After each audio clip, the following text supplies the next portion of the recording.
quick tap. Test. Hello.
Yes.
Testing. Yep, we're on. Okay, welcome everyone at home. Tonight we are having a live lecture, and we're going to introduce Justin in just a bit here. But first, I was assigned tonight's announcements, so I am going to wing it with our Friday announcements here. Let me just get the lights.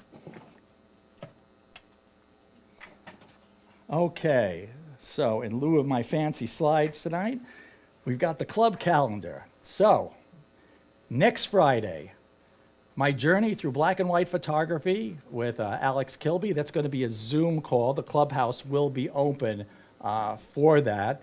I've heard that talk before, actually, a few years ago. It's very, very interesting, too. So, and there's more about that on the website. The Friday after that, on the 28th, our own Coleman Rosenberg, who has done a lot of sports photography in the past, is going to be talking about sports photography, all the how-tos and whatnot, and some of its photographers in the Cleveland area. And Coleman's going to be here in person, and it'll also be on our YouTube live channel. The following, we're into April already. April 4th, be Finding Your Voice, Unique Perspective and the Decisive Moment by Tom Croce. We've had him before as well. And I've heard him give other presentations, and that is excellent. And then very interesting, on April 11th, Taking the Slow Approach, Connecting More Deeply from Behind Your Lens with Jennifer Renwick. That's going to be a Zoom. And on that, I had heard her talk before too, and it's a very interesting talk. And while it's a relatively new concept, she says, in nature photography, it's this idea of slowing down. And she talks in her work how she uses this philosophy and gets into some practical matters again. So that is coming up in the next few weeks. Now, we also have 2 exhibits coming up. Porter Library, we have an exhibit coming up with the theme of water, seascapes, rivers, lakes, waterfalls, abstract, macros, creative, on and on. You could probably horseshoe anything into that, or if not, just drip some water on it as well. And all of that information is on the website under our program. Just go to programs there, exhibits, and you'll find the entry dates. Right now there is that'll list when the call for entries are. And there is also another, the Heights Arts Gallery exhibit coming up in June is going to be black and white. And again, all the information of that is on our program section under exhibits. And so they are open for taking exhibits, taking photographs at this time. So sign up for that. The other is, I have 2 other things I want to do. One is on our website, on our YouTube channel. All of these public meetings are broadcast live on our YouTube channel, as well as kept there in perpetuity, as far as I know. Again, from our home page, because it's sometimes hard to find our channel, but the home page of the website here, go up, and you see where I have the pointer on this little YouTube icon. You click on that, but here's the tricky part. Takes you to YouTube, but you want to click on live there. That's counterintuitive, but you click on live, and there are all of our presentations in date order. This one is our live streaming one that's going on right now. So from our website, that's how you get to the YouTube page. Now, one more announcement, which you're going to start to hear a lot more about. And I was going to write this out in detail and put it together, but I'm going to wing it now, is competitions are one of the really, really important aspects in this club. It's one of the foundations of the club. We have a lot of people who compete and really like it. Competitions are in jeopardy at this point. And the reason is because we've been looking for over a year now for someone to head the competition committee. And it was a big job and no bites at all on that one as well. We're in between competition seasons now. We're coming up on the end of this one. The other one doesn't start till late summer. But if we don't have a way to get the judges, again, it is in jeopardy. So we're changing our approach a little. Forget competition committee chair or anything like that. What we need is a group of volunteers to help us just email and find judges. Now, we have a list of 140 that we've used in the past. You could just see their names. You read an article on photography, and if the person looks like he's good, you got a website, you check through, you say, this might be good for people competition, ask, just send them an email and whatnot. We're trying to make this job as easy as possible by saying we need a number of people to do this, just to get us names. Once you get the name of a judge, we are probably going to just have you take that name and give it to someone else, the local chairs of like the nature committee or whatnot, or the others, and they will do all the arrangements. So we're looking for a few people who will just help us find some judge, do some emails, beat the bushes, whatnot, and when you get the names, just hand it off, and that's it. We need 36 judges in a competition season. So if we get 2 or more people doing this, it should be no problem at all, again. So if you have any interest in this, again, this is a smaller job now. This is not competition committee chair or whatnot. You're going to be getting notices by an email. It's going to be in the weekly snapshot. We're going to hammer this home every Friday meetings. Just send us a little email at info@clevelandphoto.org, and we'll get you to the right person. But we do need some people to step up for that in order to continue the competitions. You've heard my spiel then. So at this point, we're going to introduce I am going to bring up our president, Chris Bosworth, who is going to introduce our speaker for the night. Chris? So we are blessed tonight to have Justin Foster in our presence. He's going to be doing Sportraits, which is transforming athleticism into art. Those of you who are at home are going to wish you were here because he's got like an amazing setup here. He's a portrait photographer out of Hudson, Ohio, specializing in high school seniors. Whenever possible, he loves capturing them in their element, doing what they enjoy most, which often includes sports, music, dance, and other hobbies.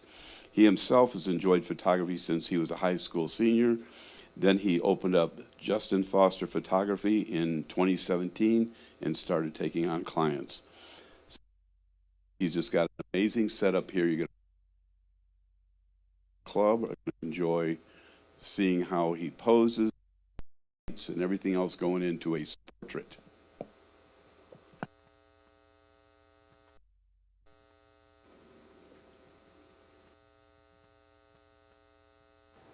Okay, hey everybody.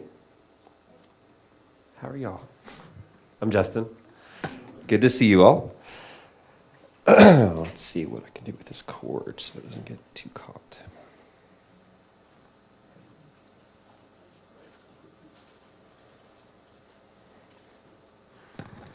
Okay, let's do it that way.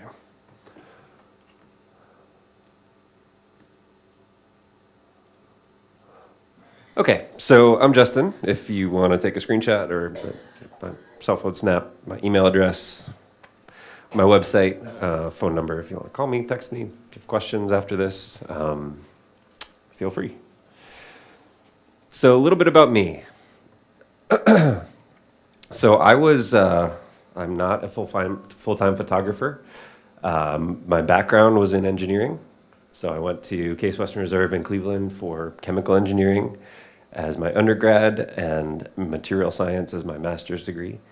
I started straight out of school working for what used to be GE Lighting, designing light bulbs and ceramic metal halides, stage and studio type lighting.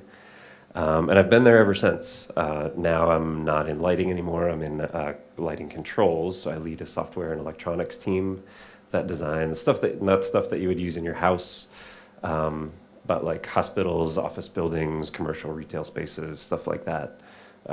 Anything from wall switches, dimmers, occupancy sensors, stuff that helps customers save energy and optimize how much energy they're using with their lighting.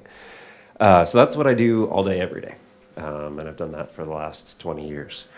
I've also done photography for the last 20 years since I was a senior in high school myself. And I started taking on clients in 2017. I started with families, and then I realized I really love high school seniors. Like, they're all so different and individual. I get to do a whole lot more like creativity with them than I could do with families who want, nice posed pictures all together in the park. So so I gravitated the business just because it's a side hobby business for me. I'm not counting on it for my income. I just take on however many clients I feel like taking on. And that lets me only pick the clients that I love, high school seniors, instead of having to do whatever keeps food on my table. So that's why I do mostly high school seniors. And I started taking photography in high school as a high school senior on film. But other than that, I haven't had any like formal photography training. I just have had a camera, and I like to watch YouTube videos and learn it on my own. So I haven't gone to art school. I haven't gone to photography school. You may see some things that I'm doing that are not by the book, and that's just because I had to figure it out on my own. So I like to say like left brain, right brain. So my day job is very left-brained, analytical. There is some of that in my photography, but the photography is what keeps the right half of my brain from like shriveling up and dying. All right, so before we talk about portraits and before we like do some photography, we're gonna like play around here quite a bit. I thought I would just give you some examples of my work. That way you can see like, okay, through my work, who am I? Who is this guy that's talking to you? What's my style? And then we'll talk a little bit about like what a portrait is, how it's different from normal sports photography, how it's different from a normal portrait. So I'm just going to flip through these. I'll kind of go through them slowly. We were having a little bit of trouble earlier with this center screen losing some detail in the shadows. So maybe just, if you're here on either side, maybe look at one side, TV, or the other. But I'm just going to flip through these, and then you guys can tell me what you see in terms of the style here. But just take a minute.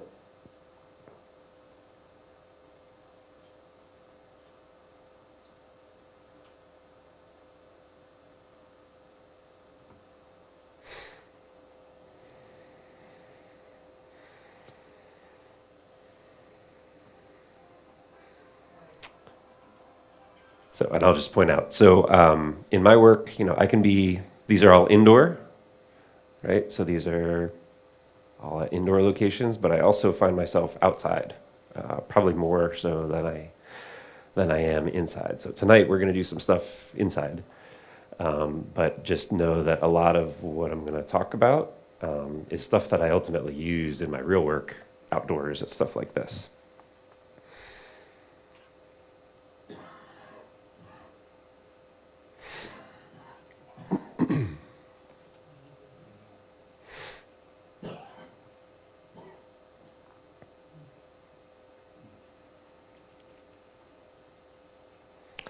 And then occasionally I find myself underwater also.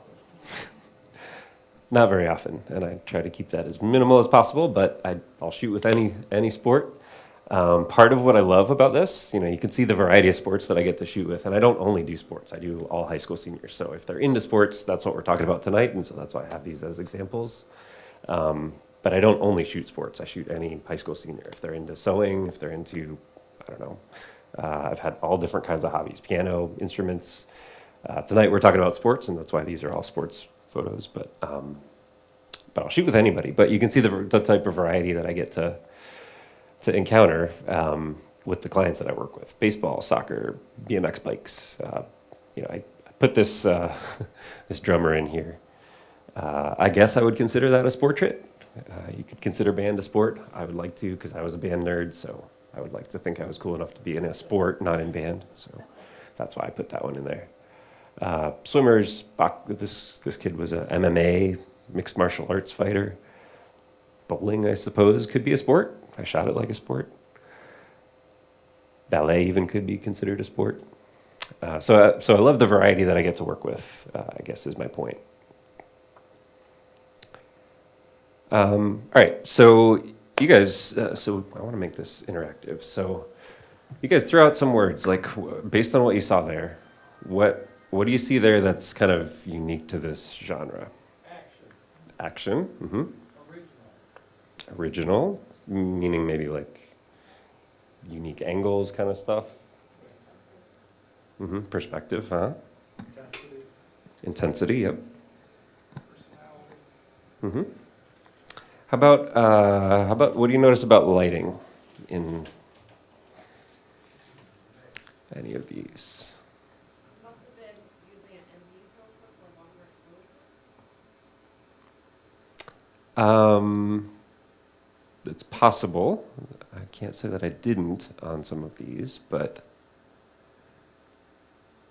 maybe what you mean is outdoor shots, yeah. So what you mean is the backgrounds are, like we've got nice blue sky here, which is kind of hard to get if you've got the subject properly exposed. Is that what you mean?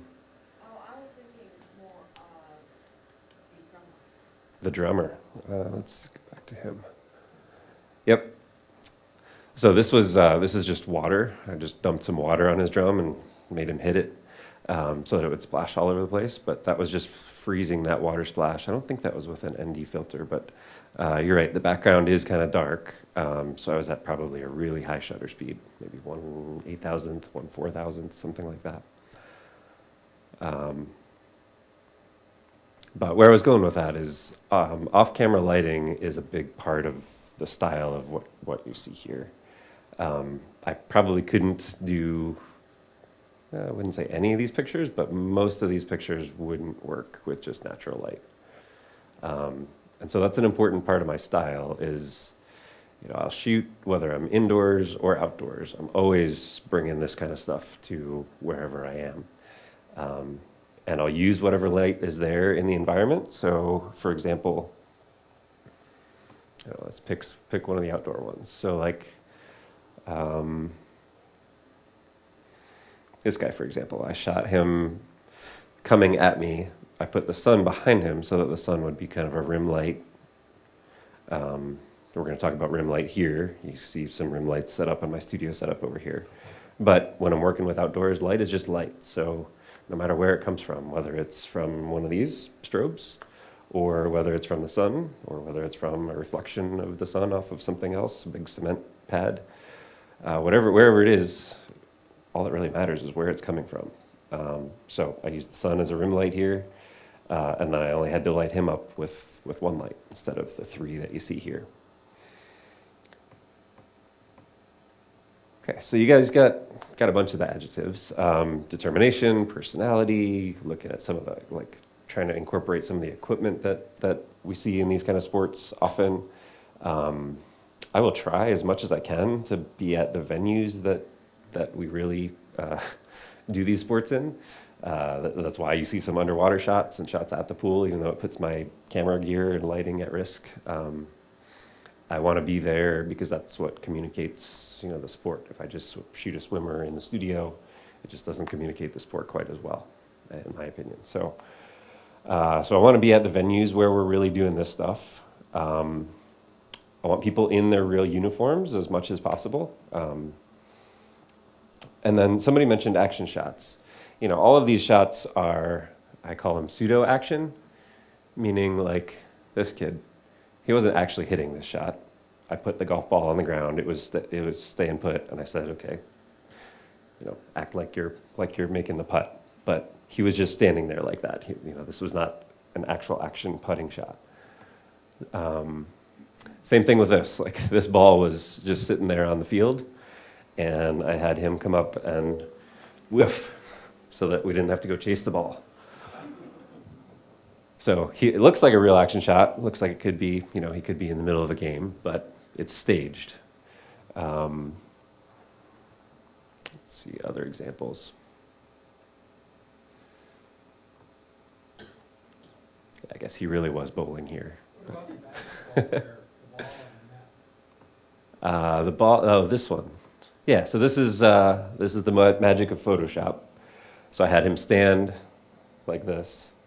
Like he's just made the shot. And then I said, all right, I'm going to stay where I am, leave the lighting exactly the way it is. You go stand right over here and make a layup. And I'm just going to take this part of the shot and Photoshop it in later with the ball going through the net. So that's a combination composite shot.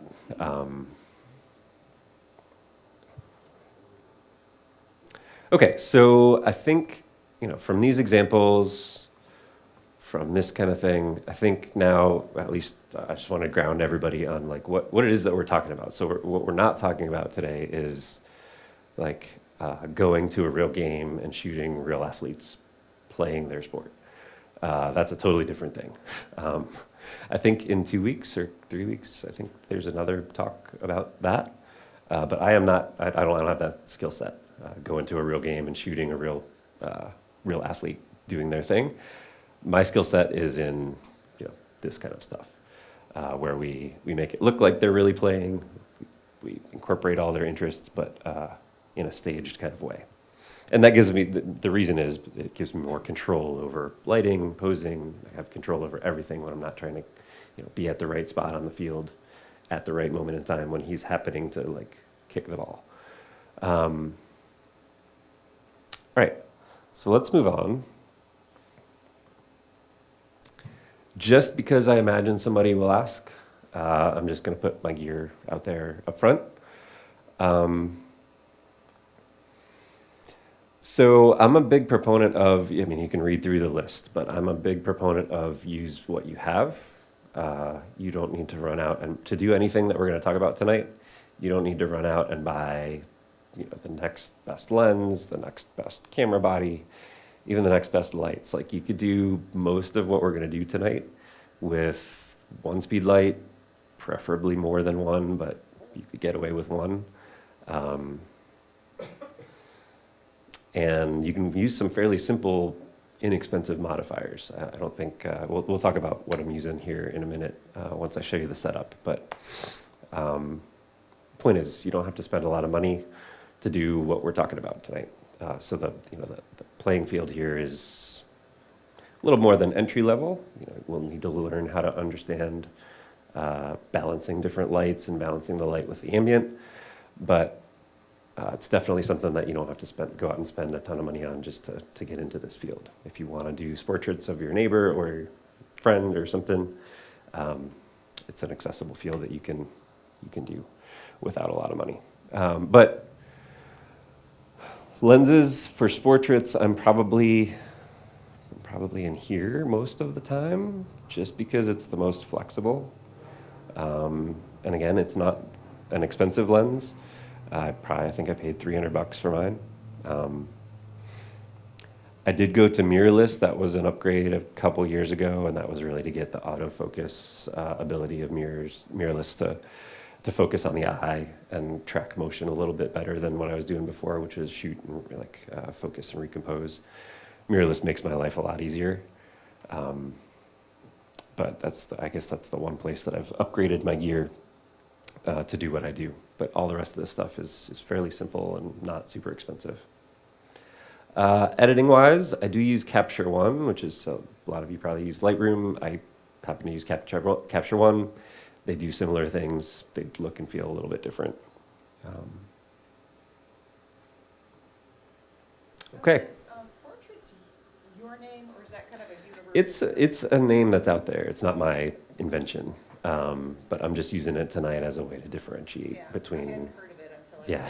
heard I don't when I advertise to clients, I don't say, hey, come take great portraits. Like, I don't use that as a word in my marketing literature or anything.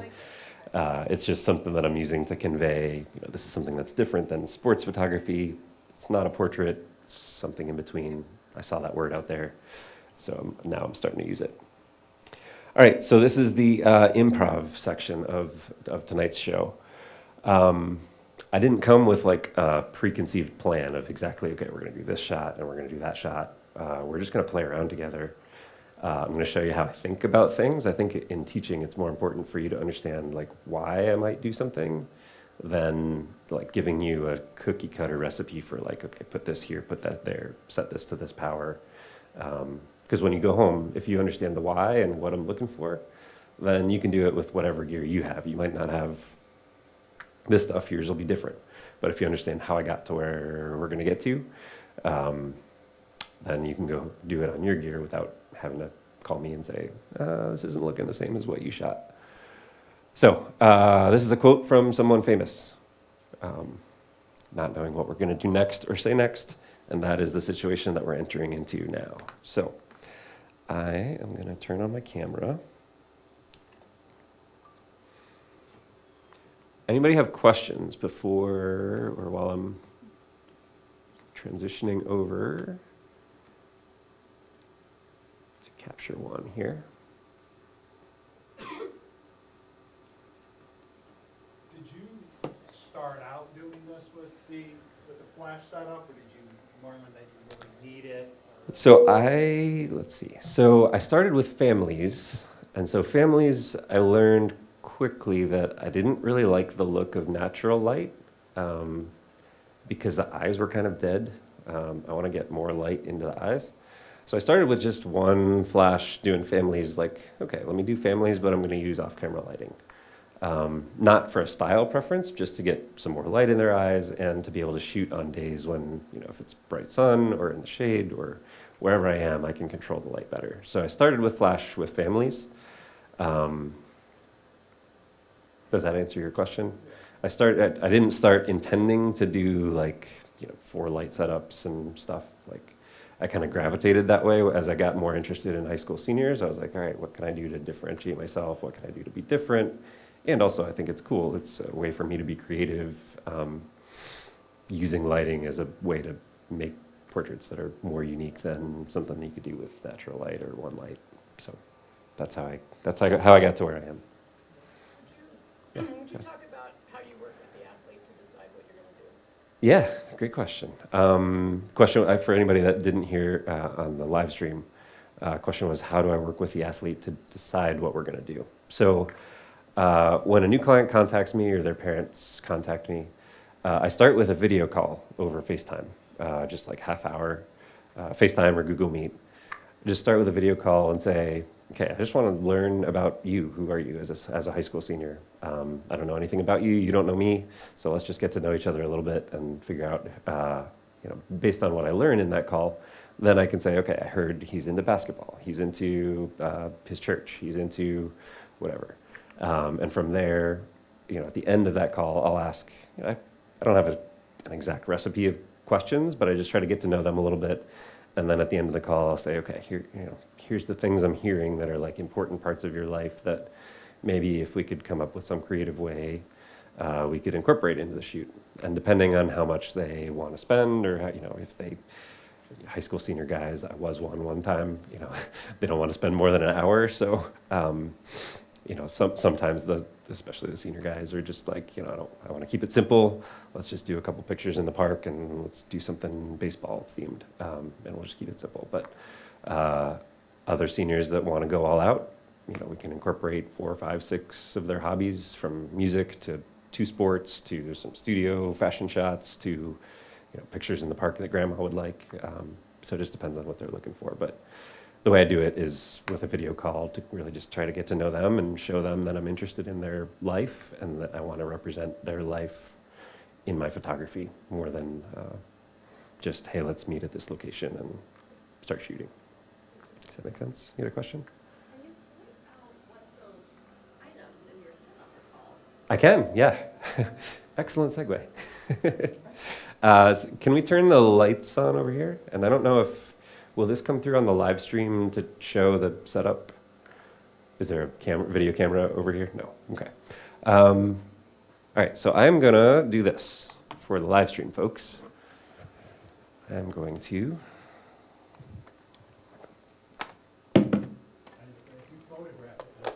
That's what I'm gonna do. All right, so for the live stream, folks, this is what we've got. And I'm going to have to change that because I was set up in manual. It's blurry.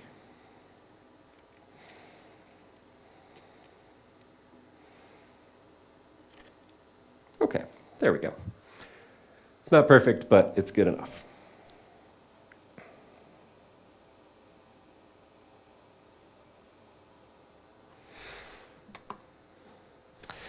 Okay, so so the question was, can I point out what all the things are in my setup? So for those of you that can see it on the screen, maybe I'll draw it with the mouse while I'm pointing at it with the laser pointer. That way everybody feels included.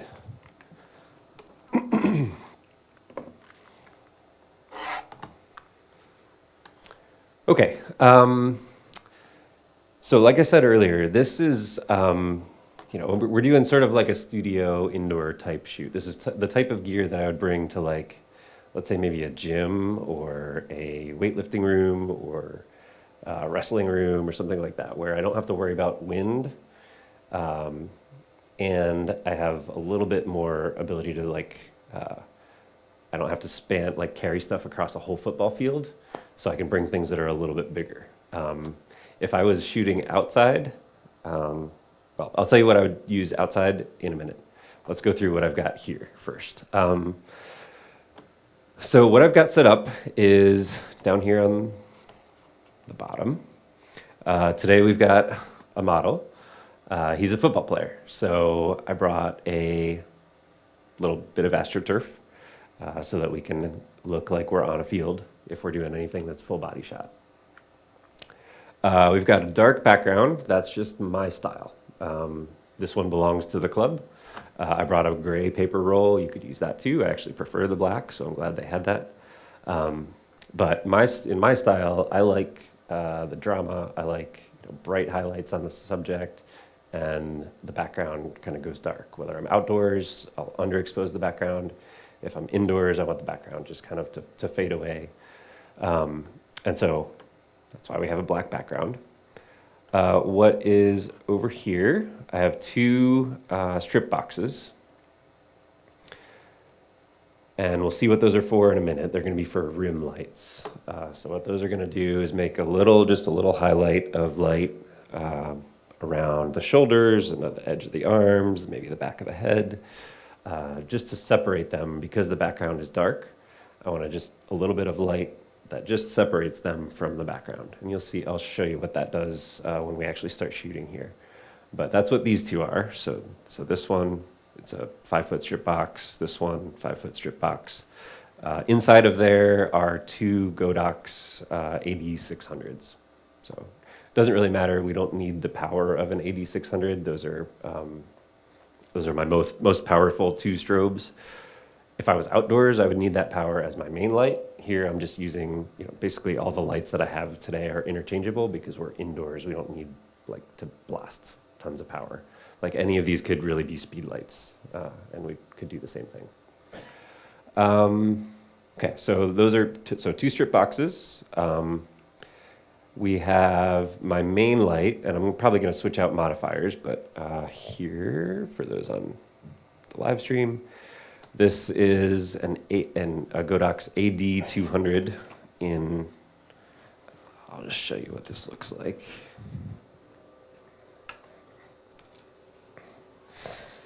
So this is just, this is a Godox AD200. This is sort of like an umbrella so that it pops up quickly, but it's a little bit deeper than a traditional umbrella. So hopefully you all can see that. So that's all I'm using for right now. There's a couple of other things up here, which are just for as we play around, if somebody has a question or if we want to try something different. I have another little, this is like a 24-inch Octabox. I have this set over on the side. It's got a speed light inside. It's really just if we need like a little bit of fill somewhere, if we're getting too shadowy on one side, if we've got a key light on the other side. If we need a little bit of fill, I might turn that one on, but right now it's not turned on. And then I borrowed from Bev these guys. Those are constant LED. Oh, there's one there, and there's one there. Those are going to be off until the very end. I want to do something. I'm actually going to do an experiment that I haven't done with a real client. At the very end, we're going to play around together with some shutter dragging, and well, maybe I'll save it as a surprise for the end.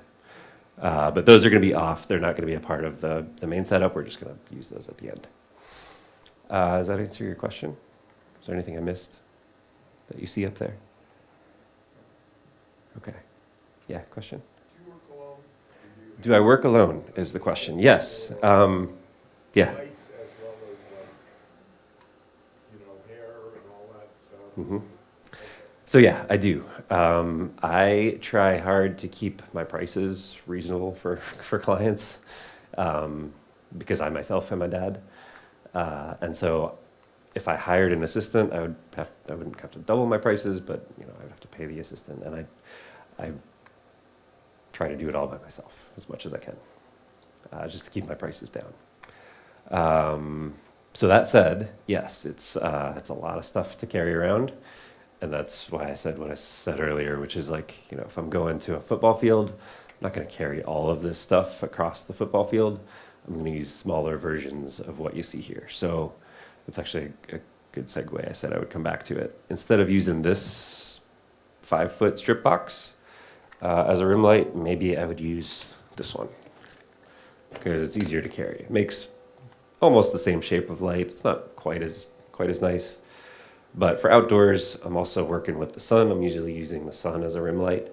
And so this just gets a little pop of light on maybe a back of a helmet or a shoulder. Maybe it doesn't cover full body quite as well as that would, but this is much easier to carry. But yeah, I'm working alone. Other questions? So, do you ever hire a helper, or? I think I can think of one time where I did, and it Not was. regular, you don't have like a source for Mm-mm. somebody you know, that, Nope. I wish I did, because if I, you know, there would be occasions where I could use, you know, like a high school or college intern type, you know, somebody who wants to maybe learn photography that I wouldn't have to pay a full $50 an hour or something that a real assistant would cost. But no, I don't have an arsenal of assistants waiting. Justin, when you're using any more than really one light outside, Mhm. are you canceling a lot because of wind? No, No. that's another challenge. That's one of the bigger challenges, and another reason that I use smaller things. If there's a lot of wind, I just go to the next smaller modifier and use it to do the same thing that I was trying to do with a bigger version. So, for example, if I, for whatever reason, let's say I'm trying to use this guy as a rim light. If he's blown over in the wind, then I'm just going to switch to my smallest, which is just a 7-inch reflector can. It can do the same thing. It's not as soft, but for a rim light, I don't really care that much how soft it is, especially if I'm outdoors. All I'm looking for is just that little bit of light, separating them from the background and making that little bit of pop. You'll see what I mean for those of you that don't know what I'm talking about. We'll show you what that means on camera here. But I just go to the next smaller modifier if I am running into wind issues. So this guy is actually probably my main modifier. It does pretty well in the wind, like if I'm just shooting a high school senior that's even not specifically portraits. I use this one a lot just because I know that I can trust it to not go over even if we do have 10-mile-an-hour wind or something.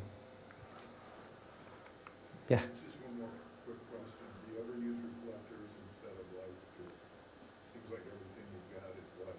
Yeah, everything that I have is lights. The question was, do I ever use reflectors? Answer is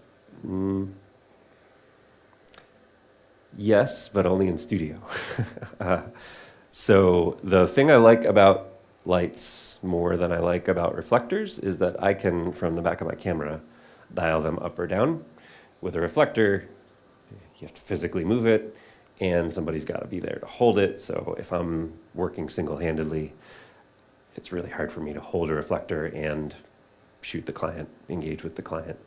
And they tend to be big, to reflect a lot of light, they have to be kind of big. So they also tend to go over in the wind. So those are the reasons I don't use reflectors, but mostly it's the control aspect that I like, that, this is light is light. So it's basically a reflector that I can dial up and down, as opposed to a physical one that I've got to move and deal with. All right. Any other questions before we start shooting? Okay. All right, show of hands. How many people in the room here feel comfortable shooting people? Like that's the thing that you usually shoot. Okay, maybe about half of you. Okay, how many people in the room here feel comfortable shooting people with off-camera lighting? Just a couple.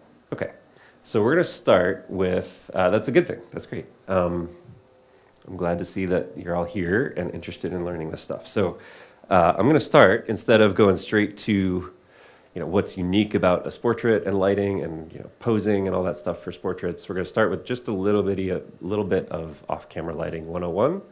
That way, anybody who's not familiar with how you set up off-camera lighting, how you shoot in a studio, whether this is studio or outdoors, doesn't matter. It's the same kind of principles that apply.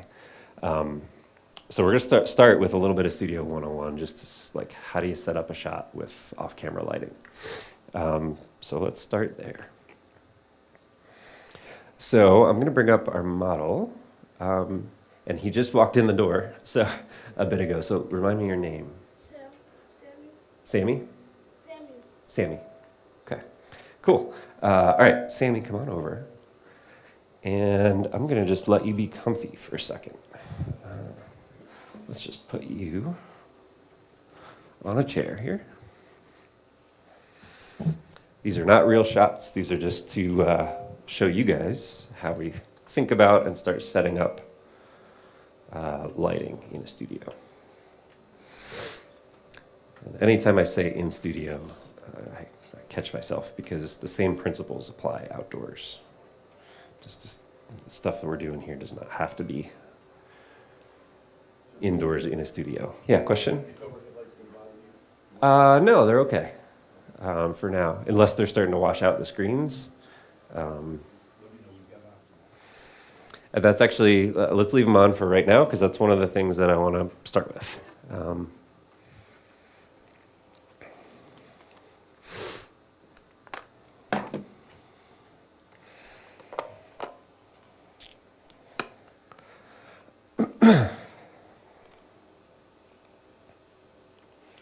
All right, so I'm going to turn all these off.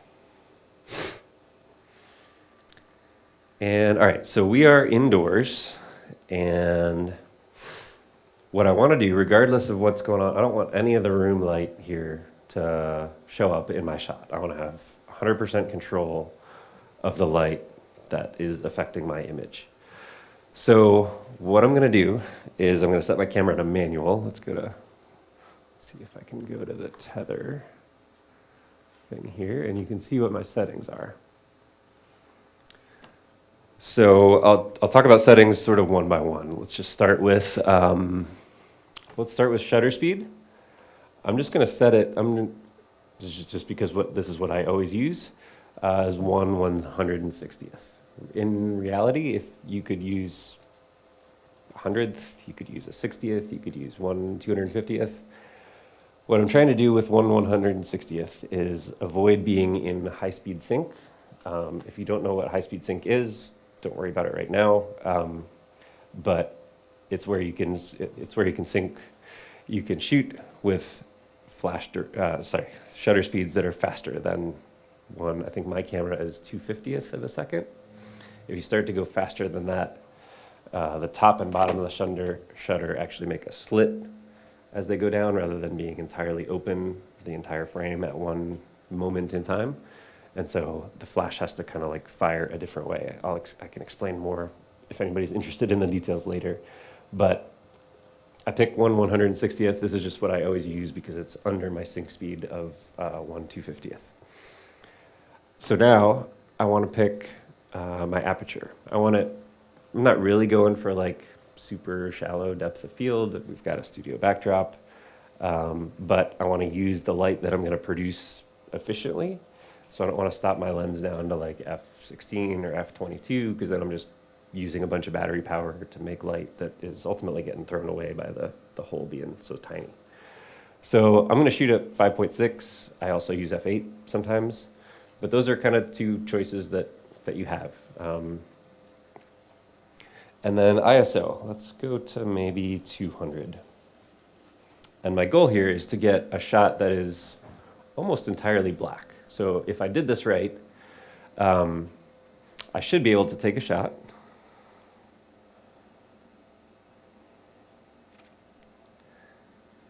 And this is what the ambient light of the room is doing to my shot, which is pretty much nothing. And that's what I want, right? Because I want to control the light. I want to put light where I want it, and I don't want the overhead lights to put light where I don't want it. So that's my starting point. I usually you could work from either direction, but let's assume that you just have a single speed light at home. On my camera, you guys at home can't see it, but on my camera, my trigger is wireless. And so I can set, with Godox, I can set the flash power for each of 5 different banks, A, B, C, D, and E, separately. So I happen to know that this guy in front of Sammy here is letter C. So it's set up wirelessly to receive on channel C, and I can change the power of channel C right here. So I'm just going to start with something low. Let's say 1/32. This is a little bit of trial and error.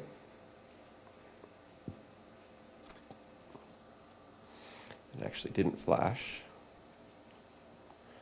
I think the flash may have timed out while we were waiting for this to start. So,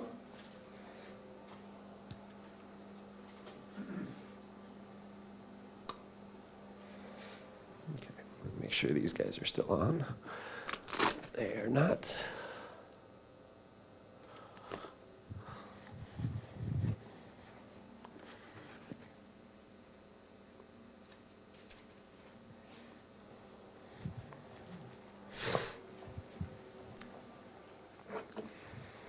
Okay, now, hopefully this should trigger it wirelessly. Okay.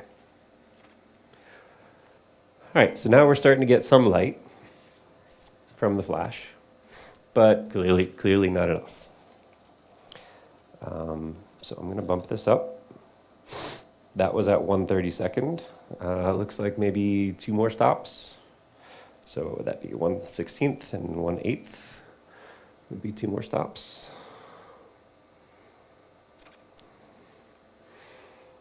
Okay, now we're starting to get close to the right exposure, maybe 1 up 1/3, and it's a little bit hard to tell on this screen compared to there. Is that 1/8 power or 1/8 second? 1/8 power, yeah, good question. So that's just saying, okay, this is a 200 watt second flash, and it's putting out 1/8 of what it can totally produce if I set it to full power. Right now it's putting out only 1/8 of that full power. Okay, so it's a little hard to tell the exposure, but this is also within the range of you can tweak after editing. So I'm gonna go with this. Actually just bumped it up another 0.3. So let's just take one more there. Okay, so this would be sort of like a 1 light setup. I mean, it is a 1 light setup. What I don't like about it is, because I love dark backgrounds, his dark hair and even the rest of his body doesn't really pop. It just kind of fades into the background. You see what I mean? And so that's where I mentioned rim lights earlier. And so we're going to set those up now. Now that we've got the power set on the key light, which is the one in front of him, I'm going to turn these 2 lights behind him on. And I'm going to do the same thing. I'm actually going to turn the front one off. So now we just have, if I hit the flash, the back 2 on. So I'm going to take a guess.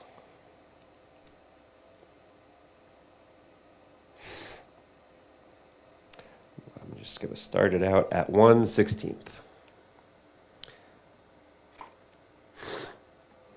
Okay, so I turned the front light off, so now these are just the back light on either side. We need some more. That's not quite enough, so I'm gonna just bump it up.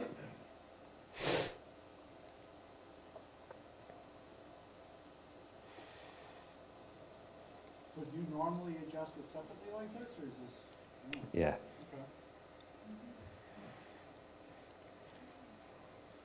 Okay. Okay, so let's try this. Okay, it's looking better. So now let's turn the main light on and see kind of how it all comes together. So the power, it was different for the two because my one down here, it's got an extension head cord on it. And so I know that it consumes a little bit more power because we lose some power in that long cord. Whereas this one over here, it's directly fed from the battery to the unit, directly to the flash tube, all within a very short space. So that one runs more efficiently. This one has some losses in the cable. And so I know that that one on the left over there is going to require more power just because we're losing some of it in the cable. So, but the goal is to have those about the same exposure, or about the same, putting out about the same amount of light, either on either side of Sammy. All right, so now we're going to take one, putting it all together. Nice face. Look at that. Good job, Sammy. All right, so let's take one more. So get rid of that silly face. Yep, just give me a good gritty look, like I'm the captain of the other team across from you, and you're totally gonna beat me. Yeah. Oh, that's a smile. Yeah. Okay. We'll use that. A little suspicious. Okay, so let's compare. So we started with, just going to recap where we've been. So we started with just get rid of all the ambient light. So we don't want any of the room light in our shot. We dialed up the main light first until we got to about here. But what we were missing was he was just kind of melting into the background. We didn't really have much separation. So we added rim lights in the back to get some separation. So if I compare that versus where we ended up, you can see the impact that those rim lights have. Now we've got, we can see where he ends and the background starts. It kind of pops a little bit more. And his face is lit the same because those rim lights behind him, they're shooting behind him at his back. So they're not really impacting the exposure on his face. So his face is exposed the same way as it was with just the single light, but now we've just got a little bit more detail, a little bit more pop in the rest of the image. Okay, so now we've got the light, a starting point. That's all we were looking for. And this is Studio 101. This is Studio 101 for portraits. I wouldn't necessarily do 2 rim lights and this particular key light for like a fashion portrait or something. I would use probably a different setup. But from the overall approach wise, that's kind of how I do it, at least. Before we go on, what questions do you guys have so far? Chris, yeah. I'm not familiar with the loss of power. Is that because you're on the battery? So, yeah, I don't have a good answer for how much. I just know it from using it that I've got this setup. The reason I have this setup is so I can use that on the end of a boom stand, and I don't have all this weight cantilevered out on the end of a boom stand that's going to drive it over in the wind. So I hang this as like a counterweight, sort of where that weight bag is hanging. When I usually use this for senior portraits, I have this hanging from the end of the weight, like where that weight bag is, and then the flash head balances the weight of the on the other end. But the power loss. So I don't know how much power this is losing, but I know that there's a battery here. This is what's generating a very large impulse of power all at one time. And all of that has to go through this skinny little cable to get to the flash tube. So me being I run a software and electronics team that does lighting controls and stuff, so I'm familiar with wires. Just my intuition says, okay, I'm probably going to lose some. In my power, we could look at how different they actually are. They are different by 2/3 of a stop. So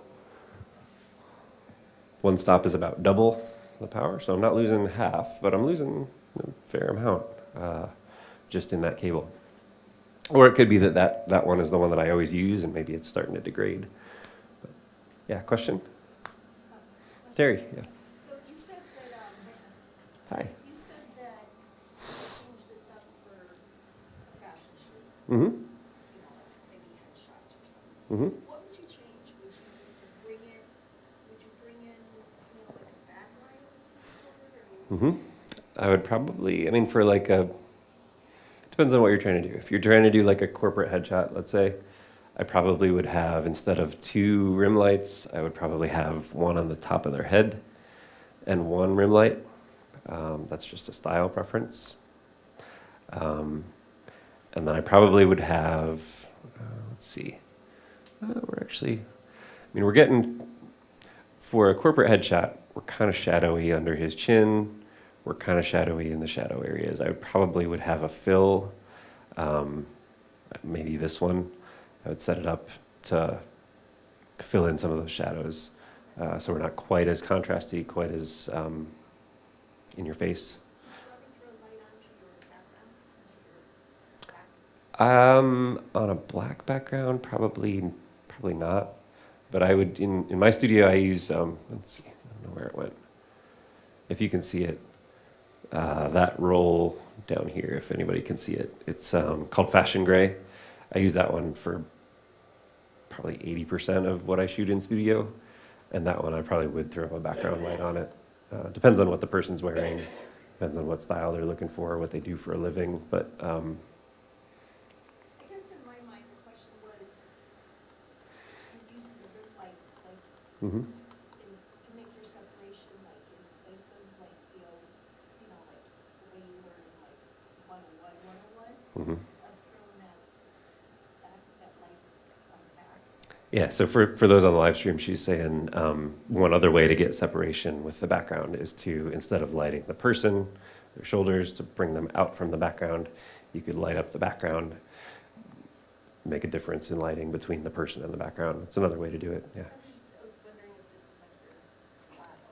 Hmm. You know, This is more of a style preference for me, personally. I don't know, I guess in traditional photography there probably is a right way and a wrong way, but I was self-taught, so I don't know what that is. So. But you're still using the strip boxes, even in any type of portraiture. Yeah, I will usually, just- yeah, I will use at least, For the sports. yeah, I'll usually use at least 1 strip box on the edge as a rim light in almost anything that I'm doing in studio.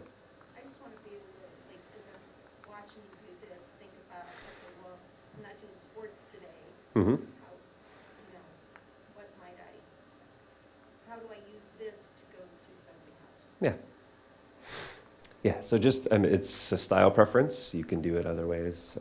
For me, if I was doing a corporate headshot or just a plain, vanilla high school senior, I would probably have at least 1 rim light. All right, so let's go back to sports. So what other questions do you guys have about how we got to this setup? So at this point, we're not worried about posing. We're not worried about facial expressions. We're not trying to be like, real action shots. We're just trying to get you guys familiar with how we set up lighting first. Okay, everybody clear so far? I'm seeing heads nod this way, which is good. Okay. So I'll just say it one more time. If you only have 1 speed light at home, you can do this. You just won't have a rim light. Your speed light would be your key light. If you have 2 speed lights, even better. Just do one rim light instead of two. Or you can set it directly behind them. Sometimes if you set it directly behind them, you can get a sort of overall glow on their entire back. So that can work almost like two rim lights, but you only use one strap, one flash. Okay, so let's move on.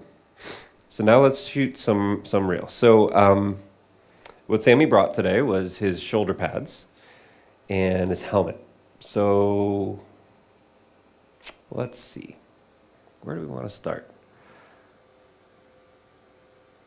So I'm going to start with, I think, a posed shot of just head and shoulders. Let's go a little bit gritty. So stand up for me, Sammy.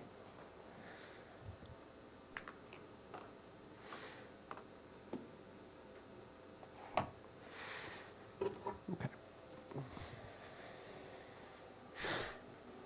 All right, so let's see if I can go somewhere there's not echo. All right, so the first thing I'm going to do is I'm going to raise this light up just a little bit.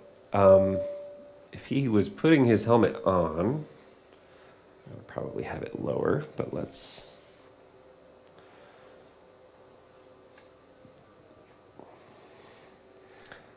do that.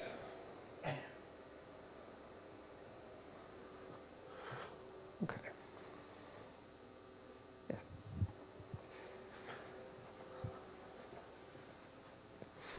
Okay, so the reason, I always try to tell you guys the reasons as much as I can, and if I don't, remind me to tell you the reason.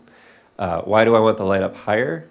In traditional portrait photography, this will be a little bit more like a traditional portrait, not specifically portrait related, except that he's wearing sports gear.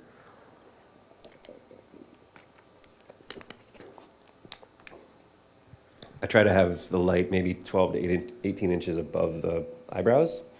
That way it makes a little bit of shadow under the nose for a little bit of dimension. That's it. So let's see what this looks like.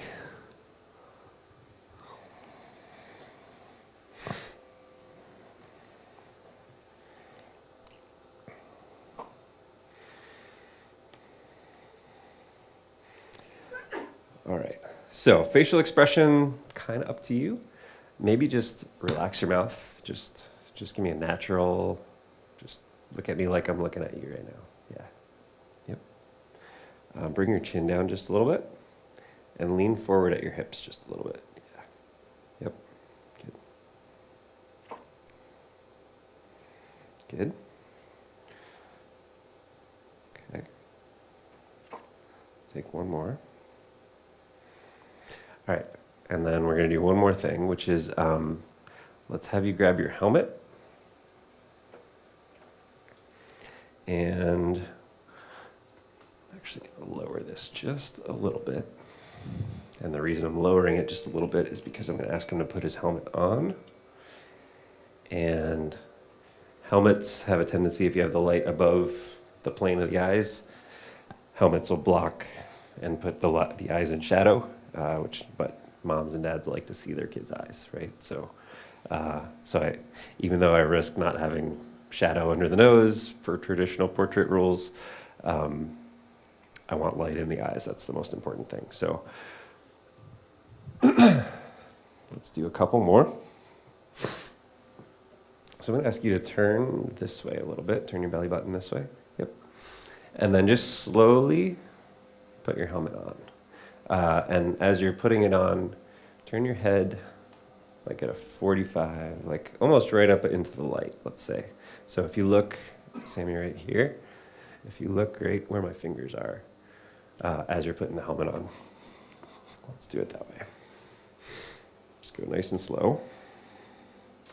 Yep.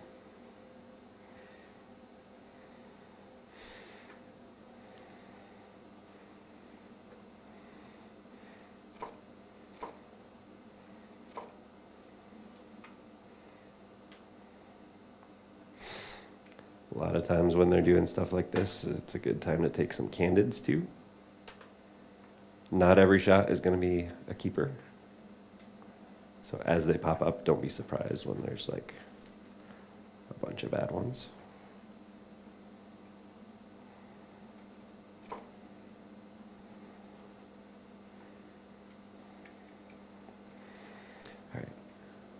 Sammy, look up into the light, sort of like we were doing earlier, where you're just point your nose straight into this right here.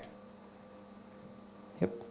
And then, yeah, you can go ahead and do your, buckle your chin strap. Good, and do that while you're looking up into the light up there. Yeah, good.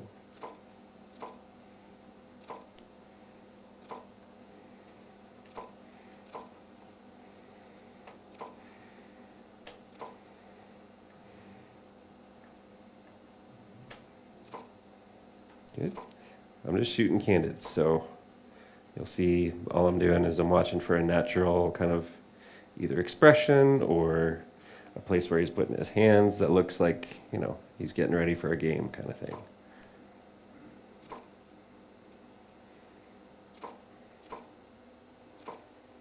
Okay. And well, let's do one last thing in this series, which is let's grab under your helmet your face mask. Let's just stand like this. Yeah. Yep. And bend forward at your waist just a little bit more. Yeah.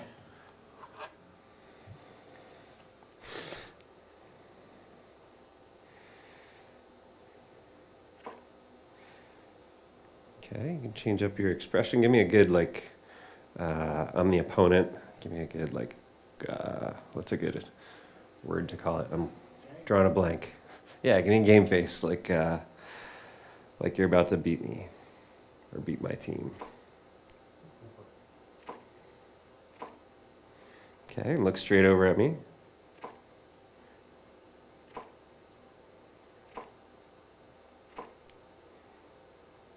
Okay. All right, so let's look at some of those, and we'll kind of critique them together, see what we like, see what we don't like. And Sammy, you can have a seat. And this is actually kind of how I do it with clients. Like I'll shoot maybe 2 or 3 kind of different, slightly different things, and then I'll either show them or show mom. I usually travel with an iPad so they can see the shots, kind of go through them. I don't show them every single shot, but I just kind of go through, okay, here's kind of what we got. Are we going the right direction? Do you like this style? Do you want to move on to something else? Just so that I can check in with them and see what they're thinking, and they can see, okay, we're getting some stuff that's usable. Do you tether wirelessly to the iPad, or? Yeah. So if I'm out on a location somewhere, yeah, my camera just, it creates a Wi-Fi network that I join the iPad to, and then it'll just read the images directly from the camera. It's a little bit slow, but it works. Question? Yeah, question. How often does the athlete and the parents have 2 different ideas? How do you go about that? Yeah, so for the live stream, how often do the parents and the athlete have different ideas or the same ideas of what they want? That's a good question. With high school senior, especially guys, I tend to work with a lot of high school senior guys. I don't know why, maybe because I'm a guy and the girls feel less comfortable coming to me than a guy. I don't know why, but my client base tends to be more male than female. So especially high school senior guys, they don't usually have strong opinions of what they want.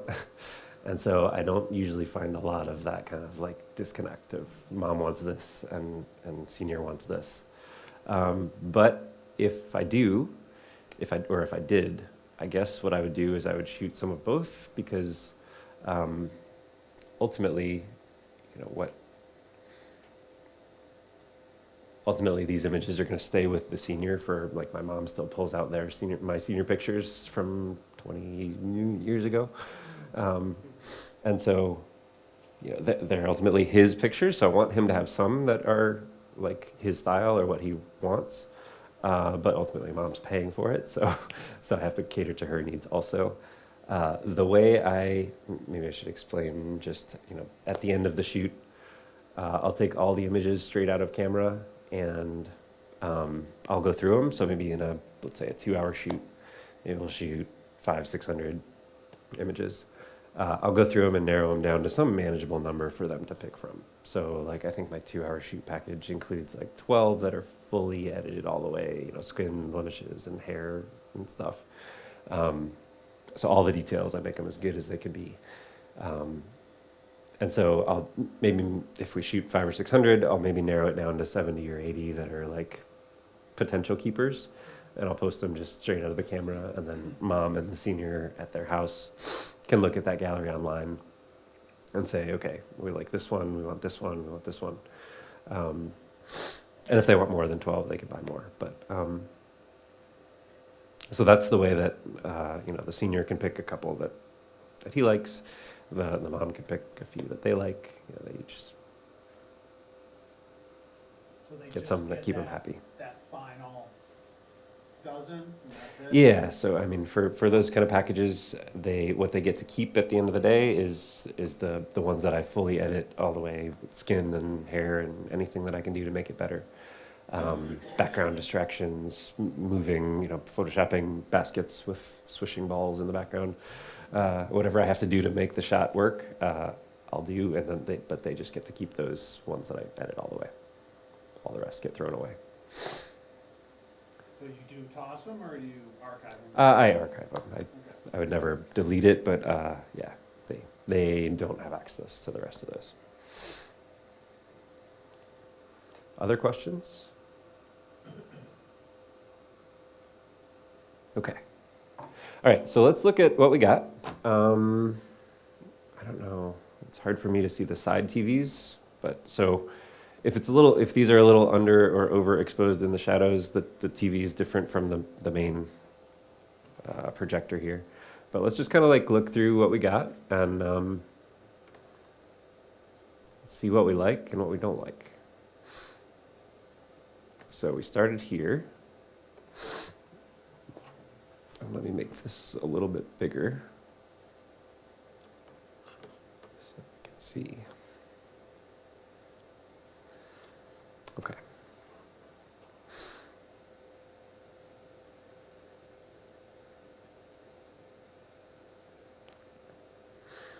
So when you're shooting candids, there'll be a lot of, you know, that one's, you can't see his eyes, can't see his eyes. That one's okay. I don't mind that one. That one, his hand's in a little weird position, same thing there. But with candids, we're going to end up with, it's just the nature of shooting candids. Oh, thanks, Chris. The nature of shooting candids, we're going to end up with a lot that are not keepers. But hopefully we end up with some that are keepers. So as I kind of go through, like that one, I wish that bar wasn't in front of his eye.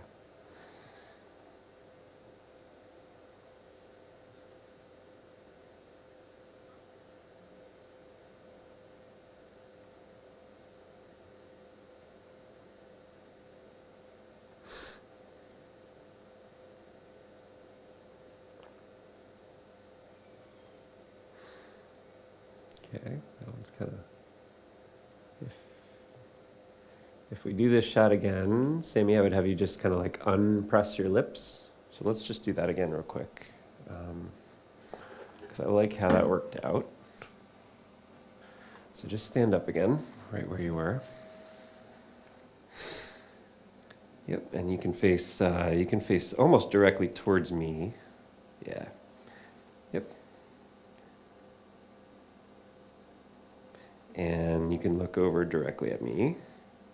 Right now you're pointed just a little bit away this way. Just face me directly. Yeah, perfect. And bring your chin down a little bit. Yeah, good.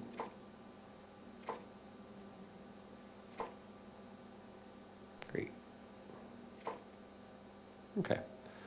I like those better. Maybe you guys do. Maybe you disagree with me. That's okay.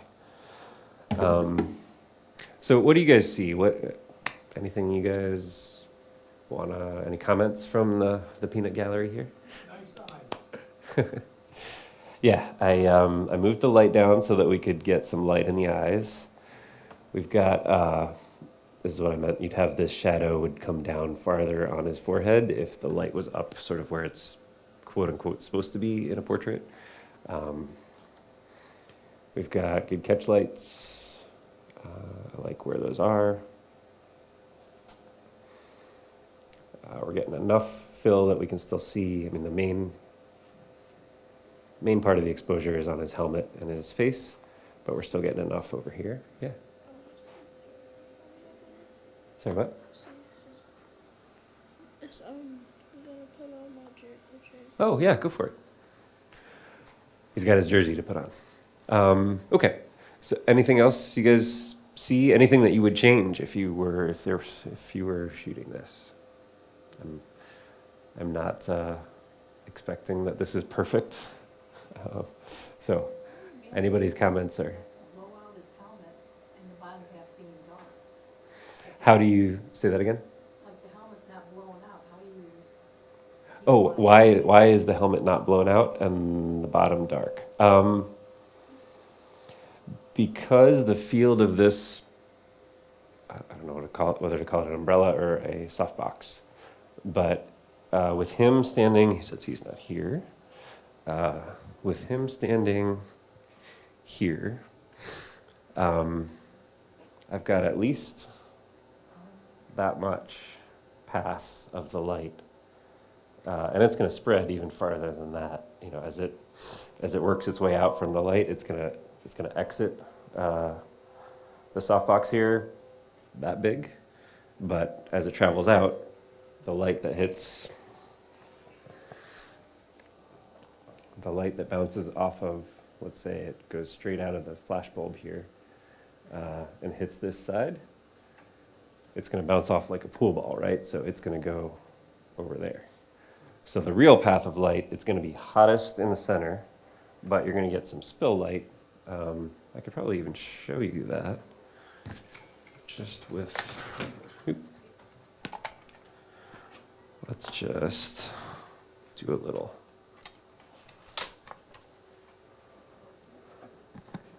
little test shot here.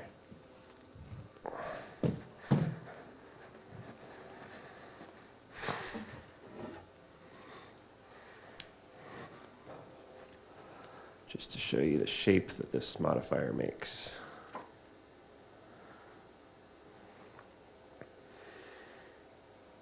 So that's, I probably should move it a little closer, but because this distance was a lot farther than where it was to him, so the light has spread out quite a lot more. If I did something like that, I think that's about how far it was from him.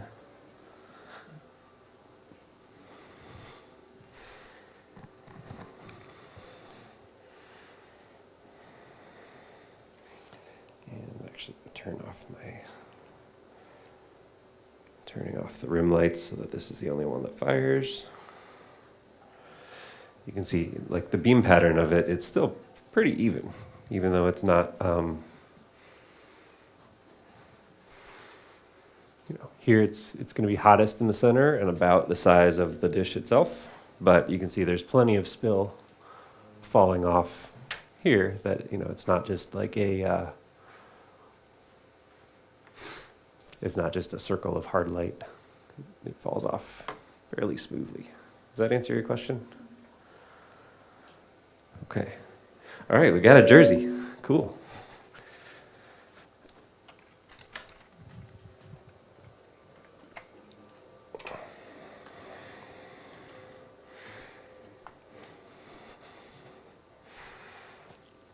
I don't need the chair.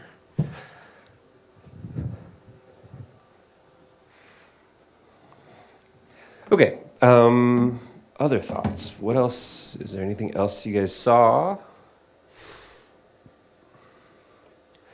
in these shots that you liked, or anything that you would change if these were your shots?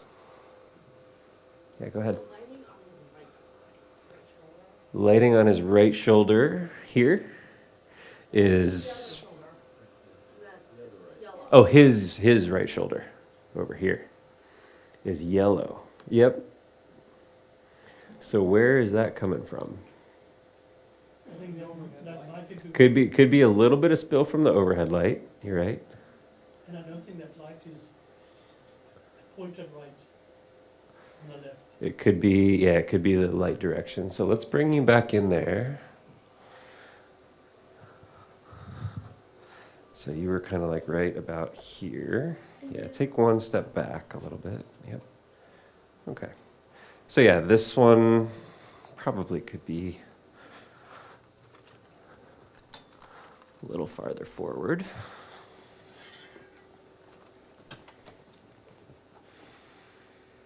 If we pay a little more careful attention.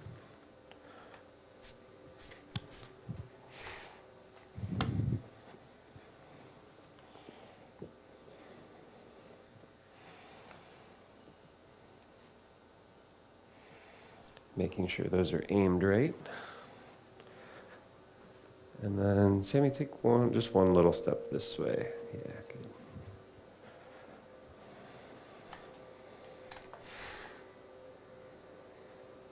Okay, so let's see if that at least makes his one shoulder a little bit better exposed.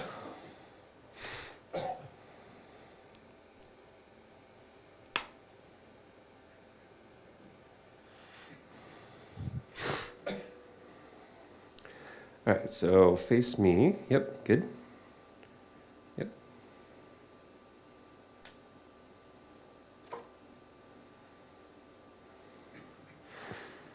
Okay, that's looking a little more even now. So yeah, good catch. Yeah, good observation. Okay, other thoughts before we move on to something else? Questions? I think the hands and the lips are just perfect in regards to bringing the hands as leading lines into the facial. Mm-hmm. Yeah, I like his expression. I like his hands, that they're in there. I think it's a better shot with his hands grabbing his face mask than it would be if he was just hands down to the side. And I like the number 8, that's my favorite number. Now that he's got his jersey on, it's a better shot. Yeah, I mean, we could have gotten his mouth guard up out of the way. We could have tucked it out somewhere. Mm-hmm. You could see it that's the beautiful thing about photography. You could see it either direction. Do you like the artistic element that it follows the 8, or do you want it out of the way and you just see the number? It's sort of a style choice for.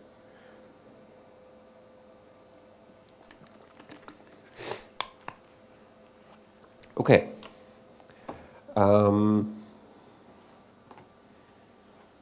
So let's move on. I love the rim light along his arms. Yeah, That really separates the arms from from the jersey, yep. I agree.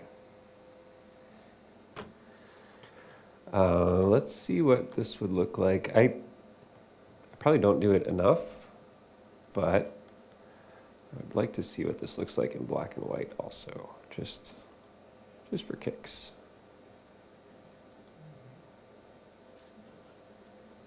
With this kind of dramatic lighting, it brings out some of the textures. I like it. I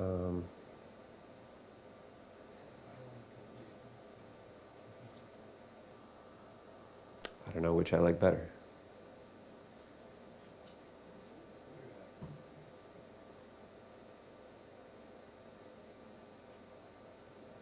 That's nice. Yeah. That's nice. Okay, but anyway, you guys get the idea. So, I'm not going to go over editing for sport shirts today. There's probably some stuff I would do, adding clarity and some other things that I would do in editing to make this better. But I like it just the way it is, just for a straight out of camera shot. I'm content with it. So let's move on to something else. So this is the interactive part. I picked this one. Does anybody have, so we have some props. We've got a football. We've got 2 footballs. We've got his helmet. We've got his uniform. Anybody have anything they especially want to see?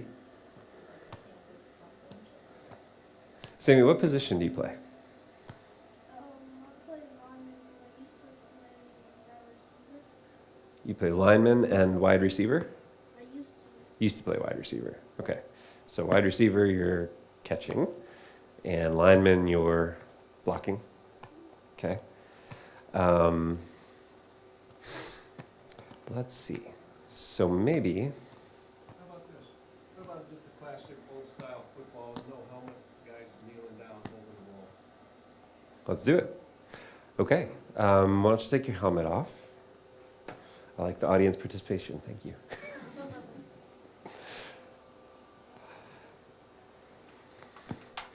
Okay.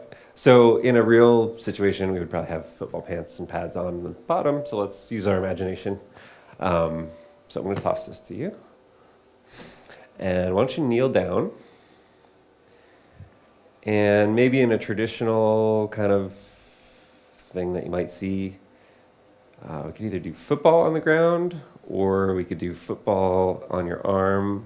We'll do it both ways, and like hand on your helmet. Let's start out that way. Let's just put your helmet on the ground. Yep. And let's see, which way do I want you turned? Turn this way just a little. Turn your belly button this way a little bit. Yeah. Actually, I like the first way better. So turn more a little bit more straight to me. This is the trial and error part. Okay. So where do we want the light? I want it maybe 12 to 18 inches above his eyebrows. So now his eyebrows are way lower than they were. So we got to lower the light.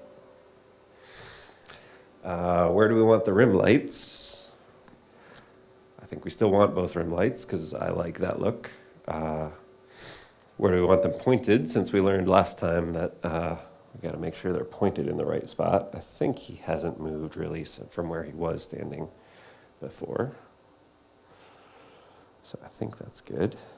Yeah, can we do one standing like this? Yeah, let's do that next, okay? All right, so let's take a test shot, see how this looks, see if anything has changed. That we would need to change light power.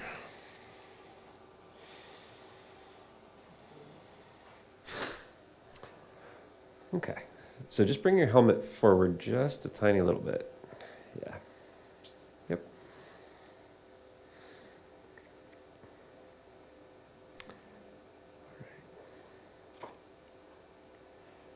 Okay, this is just a test shot just to see if we're happy with light, body position. Is this kind of what you meant? You got the wall, right? You got the stripes there, and the stitches. Mm-hmm. Yep. I like the Rydell of the helmet. Not a lot that I would change. I might move his knee. I might move this knee just a little bit wider, just to make him look a little bit bigger. Small little personal preference thing. But I guess football players, we want them to look larger than life. One other thing that you'll notice, I haven't talked about this yet. I'm shooting this from almost on the ground. So I'm not going to shoot this like standing here, just taking a nice picture. I'm going to shoot this almost from the ground. And I'll show you why.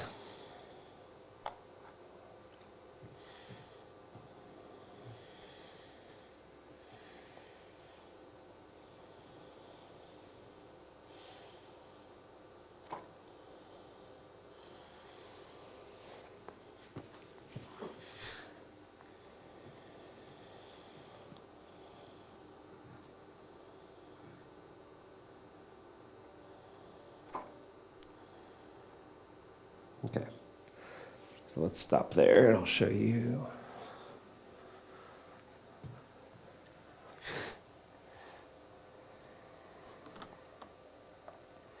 So if I shoot this from my eye level, then I'm shooting down at him. which makes him look like, from the perspective of the viewer, you're tall and he's short, especially since he's kneeling. That makes him look a little bit, I don't know what the right adjectives are, inferior, like you're looking down on him. He looks small. If you shoot from on the ground, where I'm shooting up at his eyes, it gives the viewer the perspective that, okay, he's bigger than me. Like, I'm looking up at him. So it makes him look a little bit bigger than life. Not look like he's big or an adult, but just, I typically shoot from down low just for the perspective of, just for that reason, to make them look a little larger than life, make them look more confident, a little bigger than life. You guys see what I mean? That was a good place to bring that as an example. Okay, so overall, I mean, we only took 4 shots to get there, but I like it. I might bring his chin down just a little bit if I were being really picky. But tonight we're not trying to get, absolute perfection. That's the only thing I notice. Maybe bring his chin down just a little bit. Otherwise, I like it. Let's do it maybe without the helmet. We could do, put the ball on the ground where the helmet is. Just toss your helmet over on this, off to the side. Yeah. Yep. And maybe stand the football up on its end. Yeah, with the laces towards me. Yeah. Yep.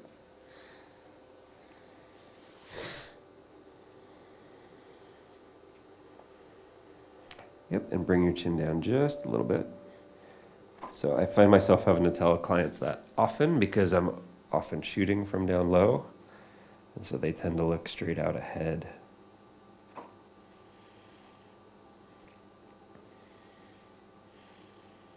Okay. And while you're down here, let's just have you take the ball in your right hand and just kind of give it a little toss. Actually, let's do your left hand. Yep.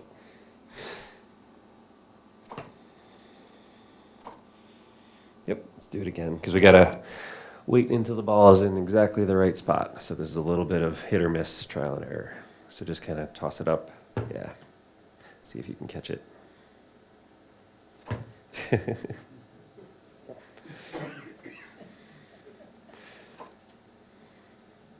Yep, just give it like a little toss. So let me have another ball here somewhere.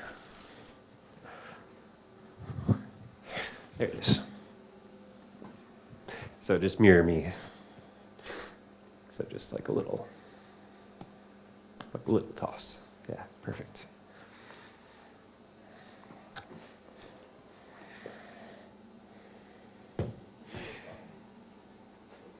Yep. Just a little toss. Yeah. Do a couple more and then we'll look at them.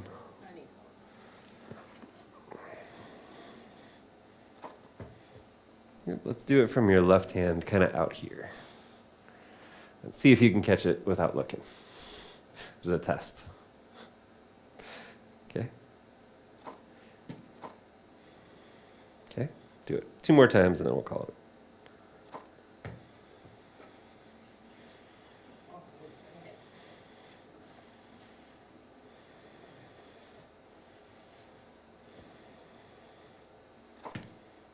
Okay. So you guys get the idea. We don't have to sit here and try to get the exact perfect shot with the ball in exactly the right spot, but that's just one other way to change things up when you're at one particular pose. Just pick one thing to change and do it a little bit different. So I like that one.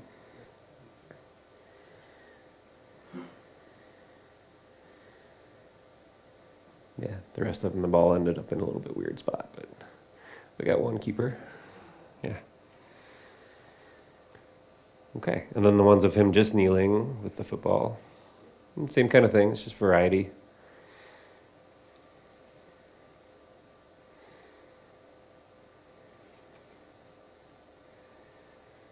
Okay, Sammy wanted to do, so if we covered, did we cover that base well enough, you think? Okay. You wanted to do, remind me, oh, holding the football out, yep. All right, so let's do,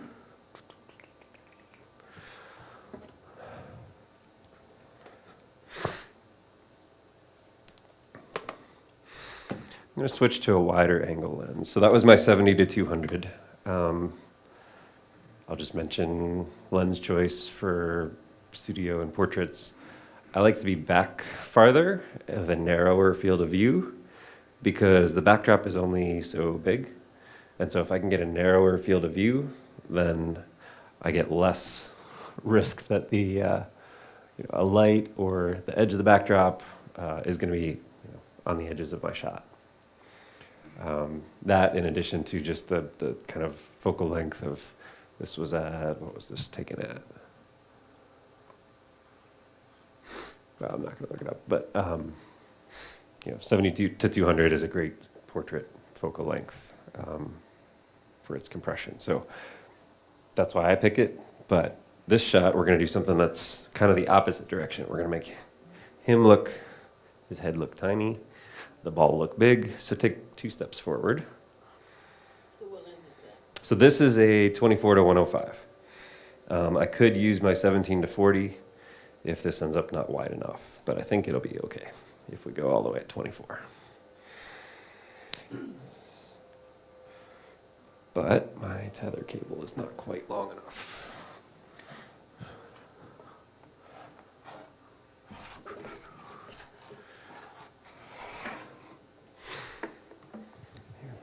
Buy myself 1 extra foot. Okay.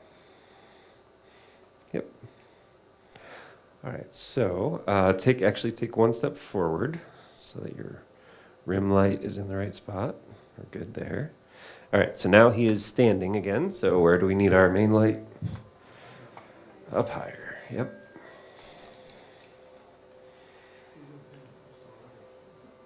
Careful for competition.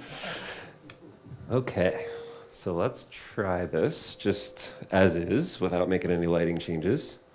Yep.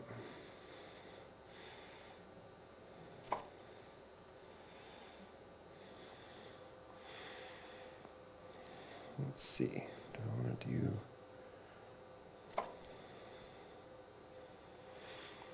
horizontal or vertical? What do you guys think? Not in focus is a different problem.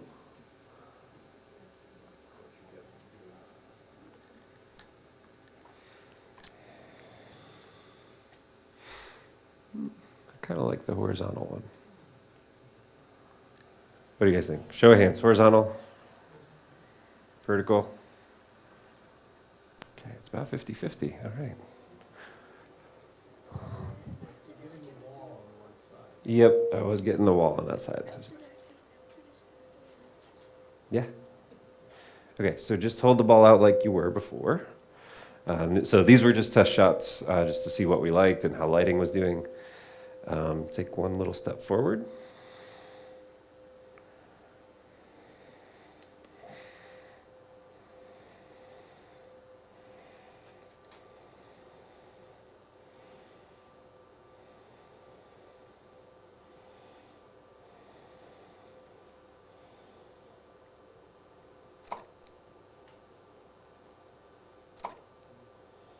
Okay, give me like a little squint, like a, yeah, that kind of look, yeah. Do that 1 more time, a little squint, and then you can look at him. Yeah, like you're staring me down. Yeah. Let's do a couple vertical, just for the vertical people in the room. And 2 more. Give me a good stare down. Yeah. All right, let's look at them. So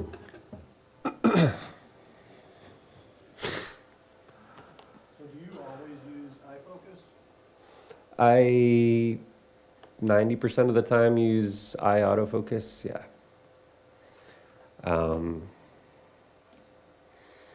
The exceptions where I don't, if I'm underwater, it doesn't work too well.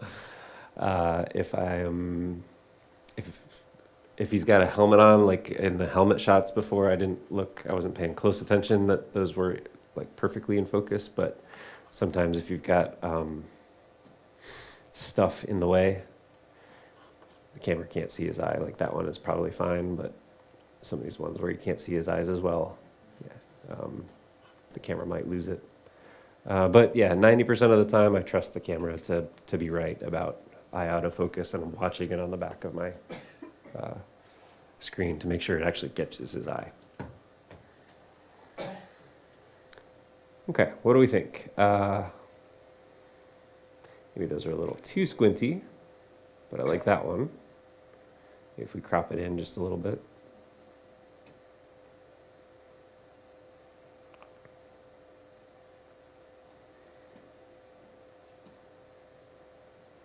Nope, he was looking at the screen. Yeah, so I like the little more stare down facial expression. That's a good one. What do you guys see that you notice?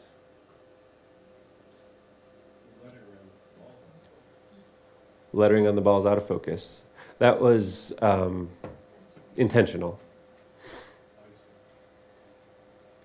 Because I shot this at f5.6. I mean, I could have shot it at it'd probably take f16 or f22 to get everything in focus, because I was like, the lens was right at the ball. So to get that kind of depth of field, I would have had to stop down a lot, but I was doing that kind of intentionally to get this out of focus so it doesn't distract. I kind of want his eyes. Do you want him to hold the ball straight? Like if you take it, should the ball be straight? Oh, you mean that it's at an angle? Right, or should it doesn't matter? I don't mind that it's at an angle. I don't know. Does anybody else mind that it's at an angle? Yeah. I'm okay with it as is.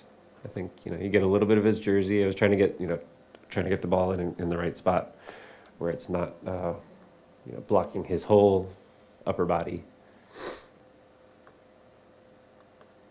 I've got good catch lights still. Got even a little bit of sweat.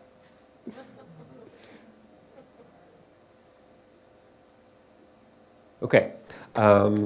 So Sammy wanted to do one throwing, and then it's 9:12.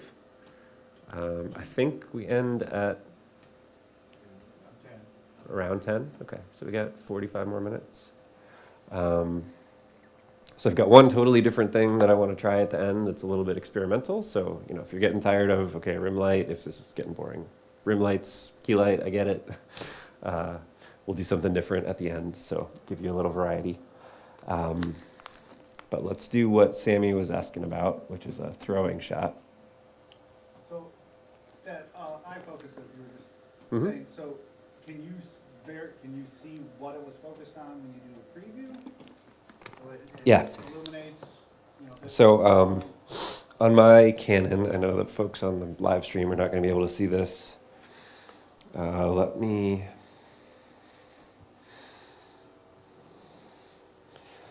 do this. Where's my cell phone? Okay, so if I hold this down, not easy to do. From here.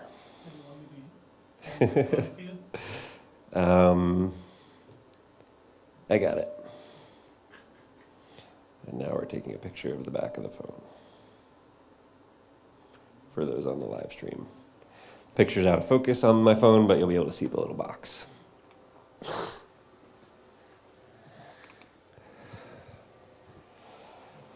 So on the back of a Canon, that's kind of what it looks like. So that shows also when you're in preview mode too? Yeah. Okay.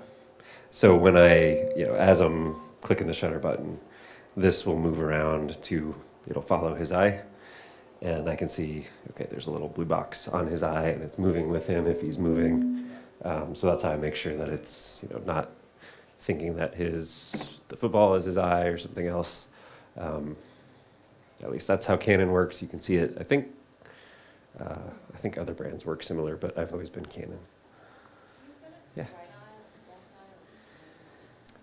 With Canon, I don't think it gives you the option. So, or if it does, I haven't found it in the settings. So it picks whichever eye is, I can't remember if it's closest or farther away from the camera. But it picks one of those two, whichever eye is closer or farther away. I don't remember which one it is. I think it's whichever eye is closer.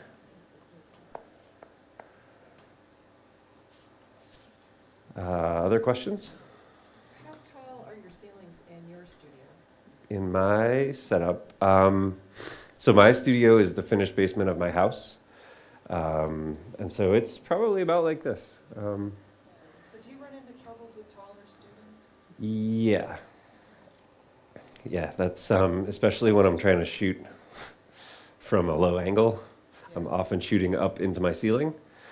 And that's where generative fill in Photoshop helps me out. I just end up, here's the top of the backdrop, there's my ceiling. Okay, let me just fix it. And it doesn't take long. I'm not a purist to have to shoot it perfect in camera. Other questions? Yeah, go ahead.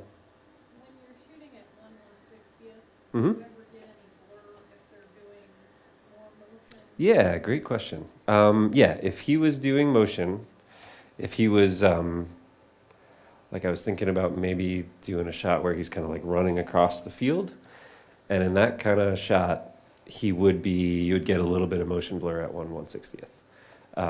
What you would have to do in that situation, and we can do it here in a second if you guys want, we got 45 minutes. Just bump up the shutter speed to something where you won't get the motion blur, but then we're gonna have to set the lights to high speed sync because we're gonna be above that 1/250th of a second sync speed. So it's just a setting on the lights itself, not a big deal. Your camera can handle it, the lights can handle it. You just have to pay attention, make sure that little button is hit, and then you're fine. Okay, Sammy, let's do your throwing shot. Another question? Yeah. In here, with Mhm. all the lights coming from your flash, should the speed matter? If he was doing fast motion here, isn't he all being lit up by the lights rather than your shutter? As opposed to outdoors? Yes. Let's see. So because you're just getting that very short burst, that is true. The little bit of flash. I'm thinking maybe like I'm shooting outside. Outside. In a studio where the flash is just like a microseconds type of duration. Yeah, maybe it would freeze the motion indoors even at 1/160th because the flash burst is the thing that's actually freezing the motion. Yeah, thank you. Good point. Yeah, good catch.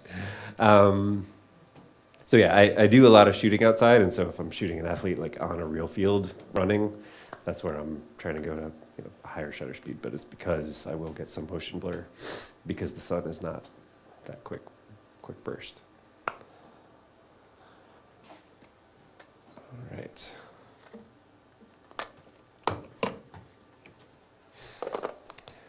All right, so Sammy, didn't mean to do that.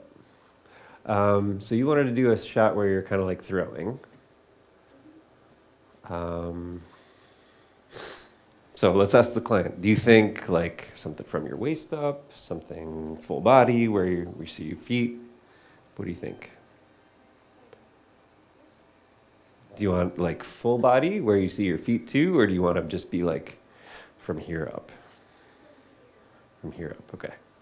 So we'll move a little bit closer. And I didn't understand it either. Okay, let's do, no, it's all good. Let's turn you, so if you've noticed, everything I've done so far has had him turned towards the main light, and that was intentional. You could go the other direction, but I'll just show you what the difference would be. I tend to like this better as a style preference, but I'll show you the difference. All right, so Sammy, do you want to be like actively throwing, or do you want to just be like that? Like that? Okay.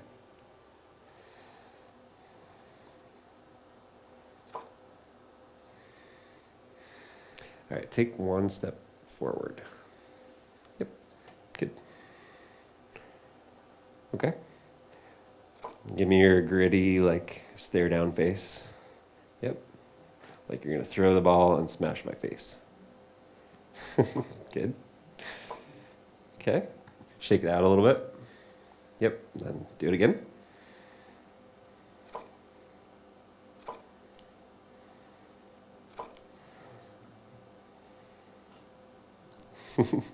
And a smiling one for Mom. Just because. Mom always wants the smiling one. No matter how many times I shoot the serious one, Mom always buys the smiling one. I don't know. One hand forward and the ball behind his head. Yeah. One hand forward.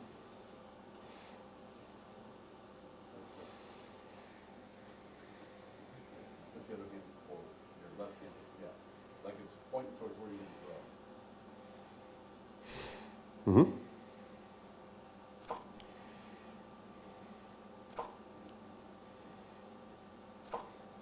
So keep looking at me, and then you can look. We'll show them to you on the screen in a second. So, I mean, we could do this as a short depth of field, like a out of focus hand shot also. This is with my 70 millimeter lens, so it's not going to look quite the same, but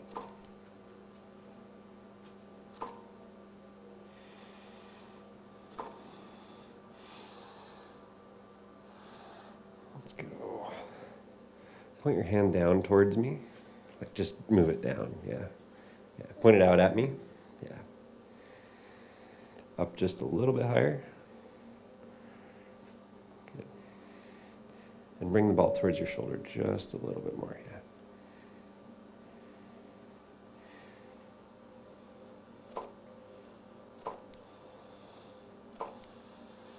Okay. So let's see what we think of those, and then we'll move on to something different.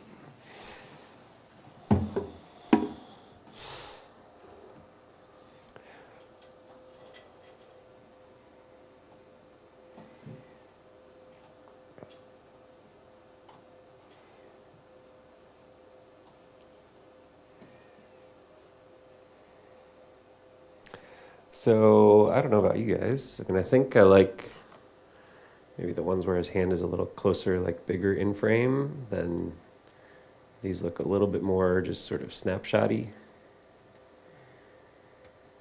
I don't know. What do you guys think? I think I just like the perspective of like a hand kind of coming into your face as the viewer more than.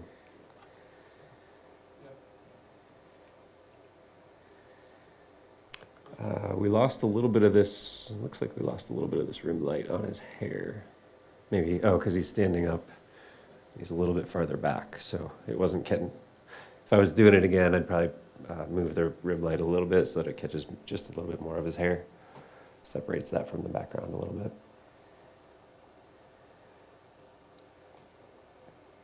Other thoughts? Yeah, go ahead. In so much photography these days, photo editing is, maybe even 50% of the photo. Uh-huh. For you, what do you tend to work on the eyes, a little bit of the color? What's your basic? What do I do in editing? I try to get as much right in camera as I can, just because that saves me work later. But for something like this, I would work on, I work with a lot of almost entirely high school seniors, and so acne is a thing, so I spend a lot of time retouching skin. Bulk adjustments, things like a portrait like this, I would probably add some contrast. I might add some clarity. I don't know if this white balance is perfect. It's a little hard to tell on the projector, but so I would tweak colors maybe. Just for style preference, I might desaturate a jersey or saturate it more, whatever style preference I think fits the shot, which is sort of dependent on the shot and the colors involved. But I may tweak, go over here into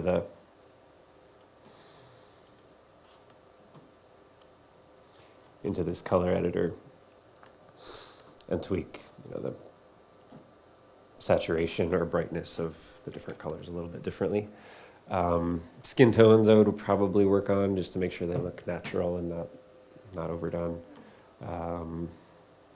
I often add a little bit of blue to the shadows and a little bit of yellow to the highlights, just style preference. But at that point, it's it's sort of what you like.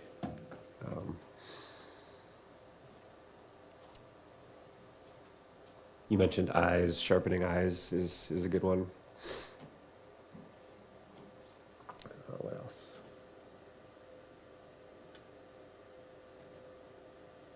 Yeah, those are probably my main editing tweaks. Okay, then, yeah, one more question, Terry. From a compositional standpoint, the figure, Mm-hmm. I think I would prefer to see more of it, but I wouldn't want to, I don't think I would want to go wider on that, maybe. Mm-hmm. I mean, if you prefer that, I don't mind that it's cut off, but that's just me. From if this was a competition, maybe a judge wouldn't like that. You could ask him to just move this pinky in a little bit. I probably dislike more that the ball is. I wish I saw a little bit more of the ball right here, but that's one of those artistic preference things. Do you like the show of hands? Is the pinky okay that it's cut off, or would we prefer it not cut off? Let's go with who says it doesn't matter. Okay, who says it matters? Okay, I think it matters. I think it wins. I think we kind of drew in our heads so much. You've got it drilled in your head that the traditional portrait of a human being should have no limbs and no fingers cut off, no toes, no feet. Yep. Cut off a lot. Say that again. If you're gonna cut it off, cut off a lot. Make it a purely intentional, like I cut off this pinky choice. Yeah, that's fair. That it's just it's just enough that it's just a tiny little bit that.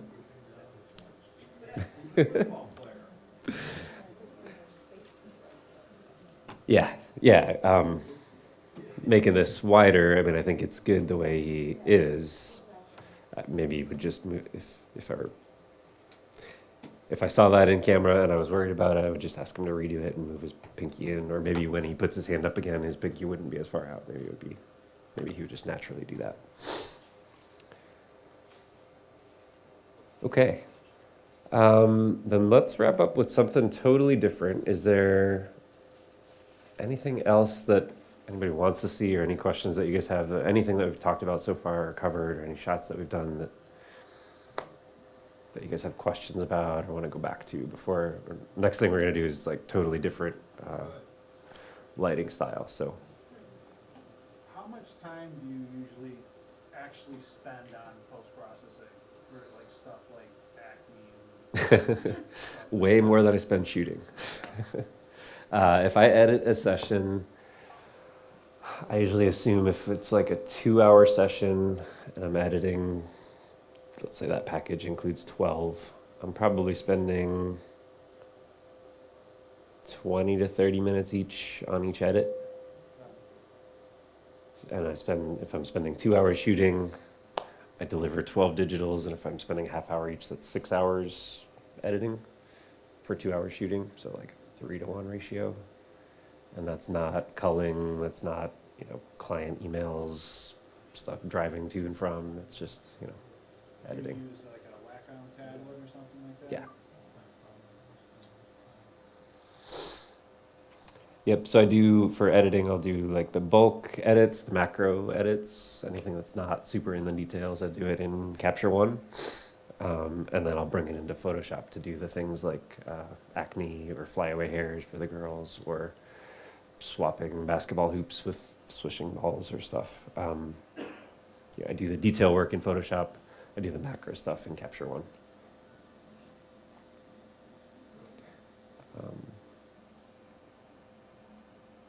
Okay. Last call. Other questions before I move on? I do have a question. Yeah. So if you do pretty much right out of camera for their proof, at what time do you introduce, just picture a swoosh there? I mean, do you coordinate that? Good question. You know? Capture One has, oh man, because of the resolution of the projector, it's not showing up on my menu here, but Capture One has a tool called Annotate. Let me see if I can do this, if it works here. Annotations hidden. No, that's not what I was looking for. I want the cursor tools up here. And if I go like this, I can say, What was her question? the question was, how do I get them to imagine a swishing basketball if I'm just giving them a straight out of camera shot? And the answer is, I draw it in. So I'll say,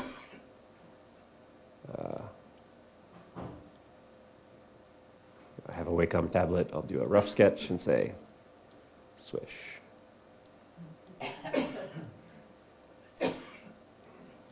And like, that's literally what I give them, but I will have told them in advance, like during the shoot, okay, here's what I'm shooting, this shot, like this shot, imagine this with a swishing basketball, so that they already kind of like know what's coming. That way when they see this, they're like, oh, okay, I remember what he said, even though this is just like a kindergartner's drawing. That way, if they pick that one, then I do the editing work. If they don't pick that one, then I haven't wasted any time.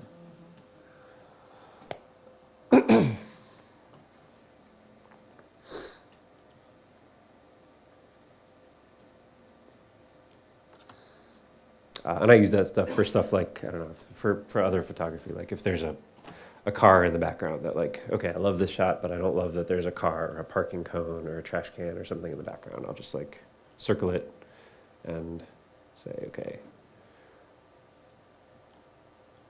take that out.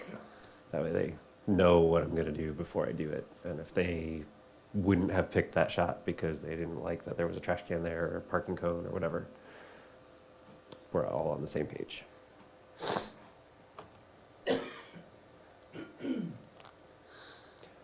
All right, so let's change it up a little bit. What I was going to do next is something that's kind of experimental. So this is more traditional. You know, this next thing I wouldn't actually use on a real client, except for maybe like somebody that wanted like a really creative variety session. Because the bulk of what I would want to shoot is this kind of stuff. But what we're going to do next is, let me get some of this stuff out of here.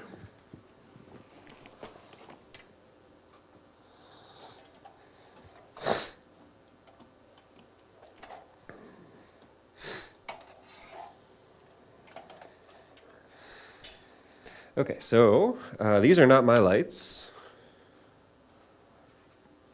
Oh, you got it for me, Bev, thank you. So we set these up earlier. Don't actually have to move that, but I do have to move this.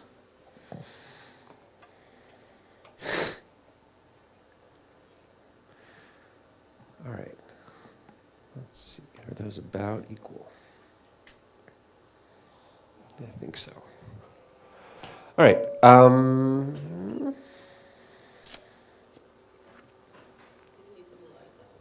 Yeah, so for this, I'm going to have to turn. So these are constant LED light. I mean, hopefully it's obvious, but these are constant LED lights. So these are not strobes.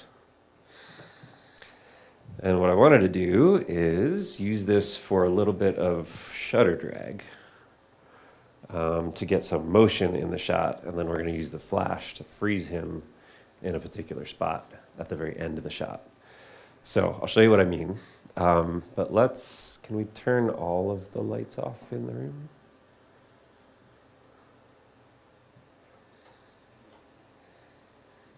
Okay. Hopefully that's good enough. All right, so Sammy, why don't you just stand kind of where we were standing earlier. And we're just going to build this shot up from the ground up, just like we did before, but now we've got totally different lighting. We're mixing constant lights with strobe. So let's start with just the ambient. So I'm going to turn the flash off, all the flashes. And we're just going to worry about changing my battery is what we're going to worry about. Of course.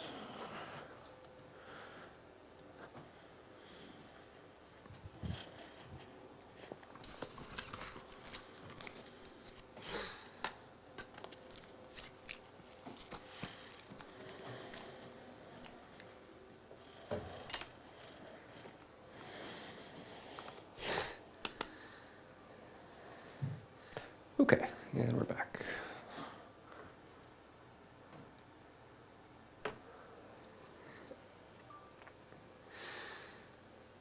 Okay, so I'm going to bump up. Let's see, where do I want to start here? I'm just going to start looking at, I'm going to go into actually aperture priority. Instead of shooting this in manual, because we're using constant lights, I'm just going to go into aperture mode, which says at f4. I'm going to pick f4. And I'm going to pick 100 ISO. What I'm looking for is try to get a shutter speed that's somewhere, I probably should have picked shutter speed mode. But let's do this.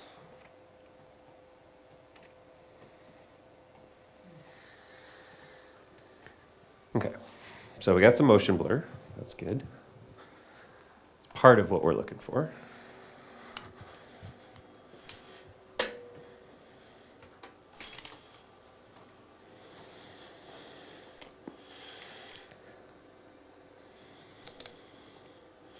Don't actually have to use a tripod for this because of what we're doing. We're looking for that motion blur. So if it's from the camera moving, that's okay too. But I'm just going to set it up this way.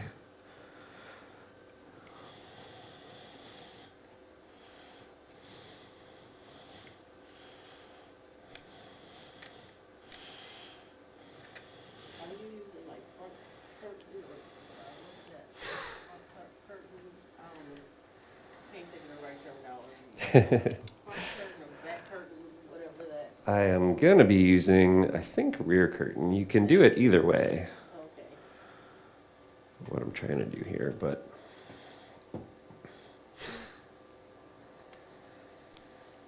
Oop.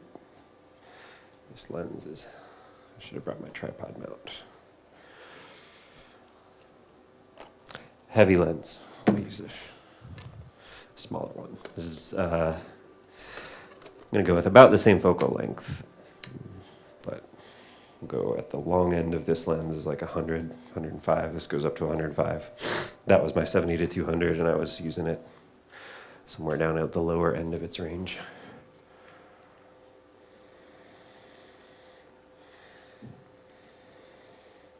Okay, so we're back.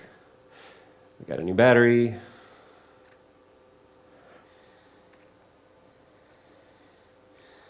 And we just shot that. Okay, so we're getting a little overexposed on the highlights here, I think. So I might back that down just a little bit.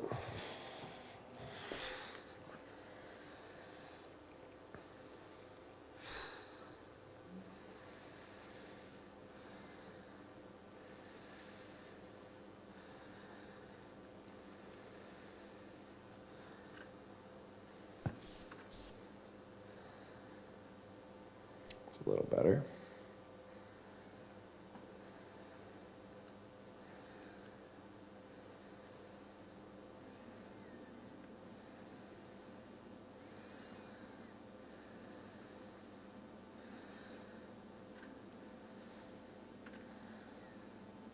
Okay. So I think that's okay. We're a little bit overexposed on the highlights again. What do you guys think? So Sammy, maybe move around just a little bit. Just kind of like toss the football. Yeah.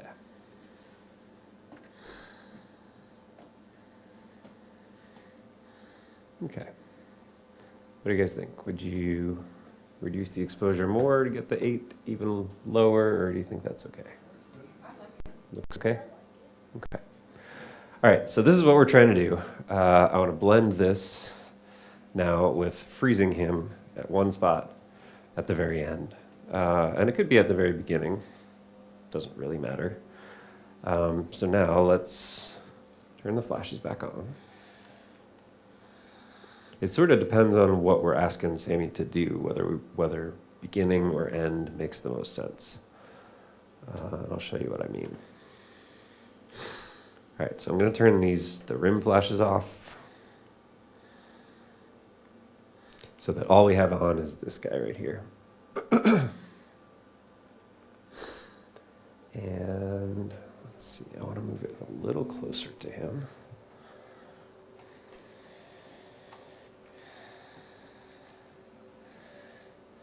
Okay, so it's above his eyes. That's kind of where we want it.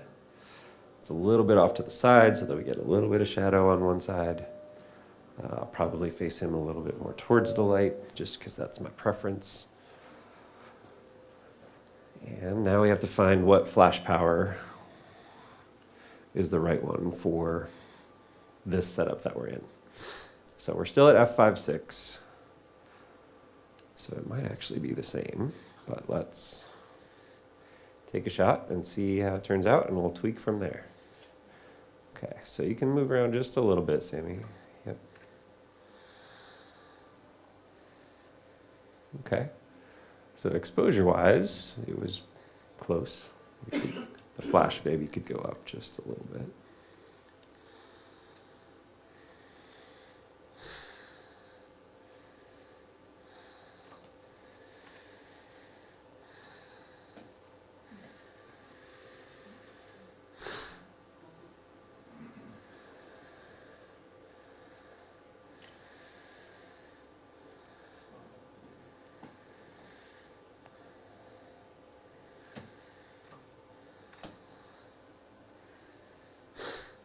Okay, so that's kind of what we're going for. A good motion blur. Let me get the pointer. So some motion blur. I set these up intentionally to be behind him, sort of as rim lights, sort of like as we were doing before. Because I don't want that red and blue like all over his face, like taking over the shot. I want that nice white light on his face, giving us that exposure. But I want the color of his motion, just for something interesting in the shot. They could be white, they could be both the same color. It's artistic style preference at that point. I just picked red and blue as kind of arbitrary colors. I wasn't sure what jersey color he would be coming with. So let's do a couple more. This is overall, exposure, we're okay here. Now let's find something interesting for him to do. So this was set up with the flash firing right at the very beginning. Sammy, let's have you start off camera. So just walk over by that chair. Yeah. And I'm gonna click the button, and when I tell you, let me actually pre-focus. So stand in there, kind of right here. You just stand right there. I'm going to focus on you.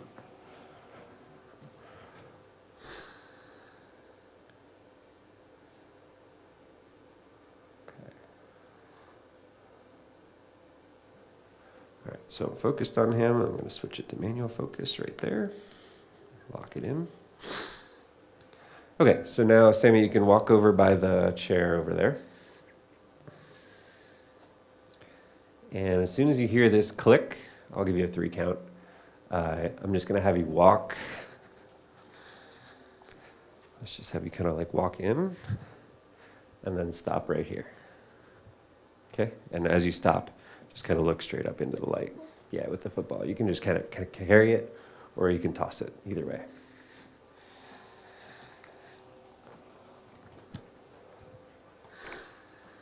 All right, so ready? It'll probably take a little bit of practice, so we'll give it a few different tries. All right, ready? 1, 2, 3, go ahead. Oop. So I already know that I didn't set it to rear curtain sync. So that's just one quick setting on my trigger here. Okay. That is rear curtain sync. Okay, let's do it again. So Sammy, if you just stand over there by the chair. And we're going to do the same thing that you just did a couple times, and then we can look at them. So just walk into the frame as soon as I say go. So ready, set, go. Yep, and look up into the light. Good. Okay, let's do it again. Let's do a different facial expression. Let's maybe like give me the stare down as you're looking. Yeah, when you come up and stop, just give me the stare down while you're waiting for the flash to flash, okay? Okay, go ahead. Okay, let's do it again. What happened to my computer? I think it went to sleep.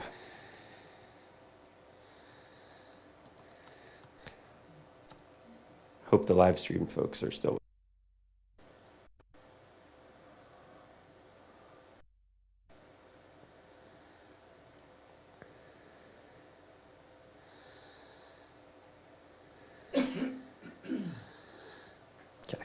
Blink a few times.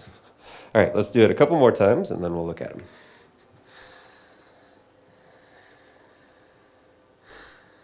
All right, so go ahead and walk in, and then look up into the light. Yep. Good. Do it again. Go ahead.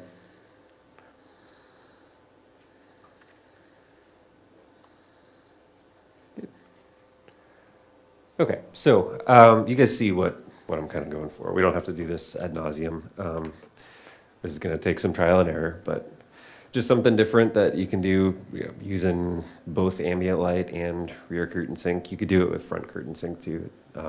Depends on what we're asking him to do.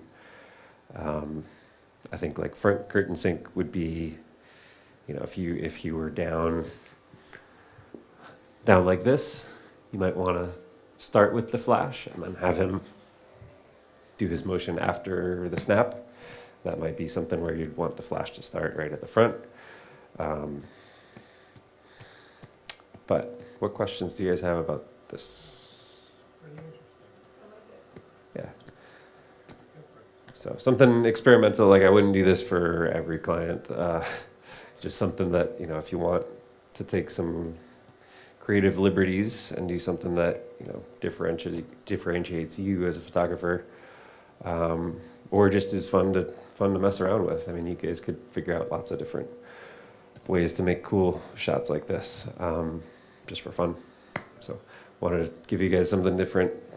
That's just a different feel than the traditional studio lighting, rim lighting, portrait kind of feel. All right.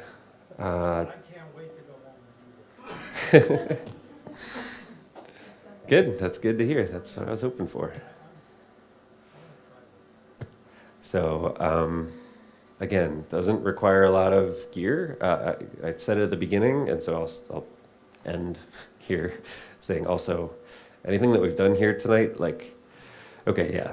having a couple strip boxes. Those strip boxes aren't that expensive. I think they're maybe $50 each. You could do it with a speed light. You don't have to have the AD600s or $600 each, but you could do it with a $100 speed light if you're indoors, especially. This kind of thing, you don't have to use. You don't have to go out and buy constant LED RGB lights. I actually brought. I'll show you. Oh, thank you. One thing I use, you guys seen these?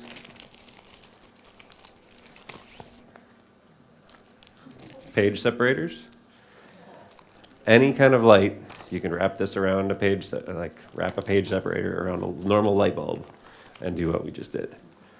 These are like $3 at Office Max. So you don't have to go out and buy like the Roscoe gels that are the perfect like saturation and color, you know, exactly to a Pantone color or whatever. Like just, if you're just doing this for fun, find something you can use that's cheap and use it.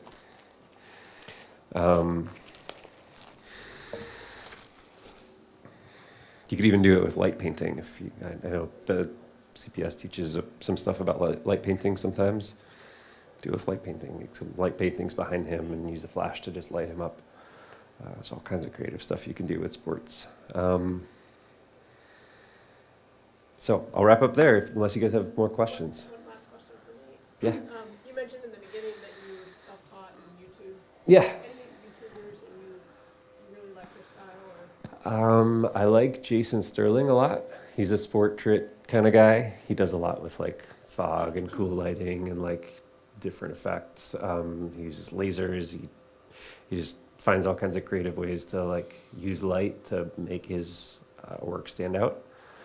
So it's Jaison, Sterling. Let's see.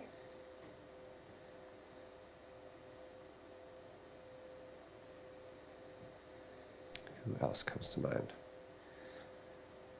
I mean, in the fashion world, Craig Stidham is a mentor of mine. Stidham.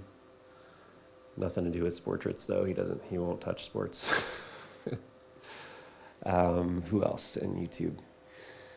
Otherwise, I like variety more than I like any one particular YouTuber.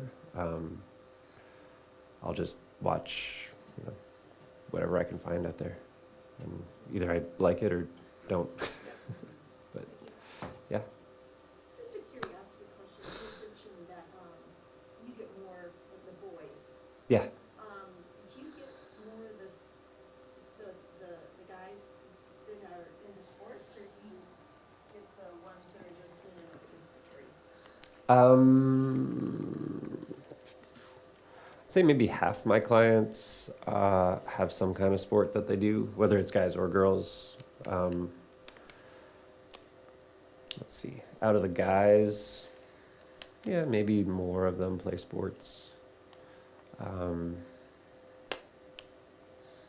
So yeah, if I were to imagine the senior guys I've worked with in the last year, maybe 60% of them did some kind of sport or something like this, and 40% of them were like, I don't know, I'm just doing this because my mom wants me to. Yeah, I still try to find some interesting things that they like that, you know, we can incorporate, but it's not always a sport. It could be an instrument, it could be their dog, it could be brother or sister, it could be a favorite. You know, I've had guys that liked fishing, you know, not necessarily a sport, but something that we can incorporate as a hobby. Does that answer your question? Yeah, I was just curious. I mean, I'm thinking that, you know, that when you do a few of these, then people see them and you're kind of branding yourself for, Mm-hmm. you know, the kind of word of mouth, I guess. Yeah. Advertising of, you know, they can do cool things with uniforms or, you know. Yeah, there's a lot of word of mouth, and especially within high school seniors. I mean, the moms all talk. So, like 2 years ago, I think one mom found me, and then his like 9 friends, all their moms talk, and so their whole like friend group booked me because the one mom found me and said, okay, I'm gonna share your contact information with all my other mom friends of this group, and I think they were all into track, so I ended up doing a lot of track guys that year, but it just depends. Nice touch. Absolutely nice touch. Well, thank Okay. you very much, Justin. Yeah, you're welcome. And I know that was really informative, and everybody's going to have more things to think about and tools to put in their bag. And we also need to give Sammy a round of applause.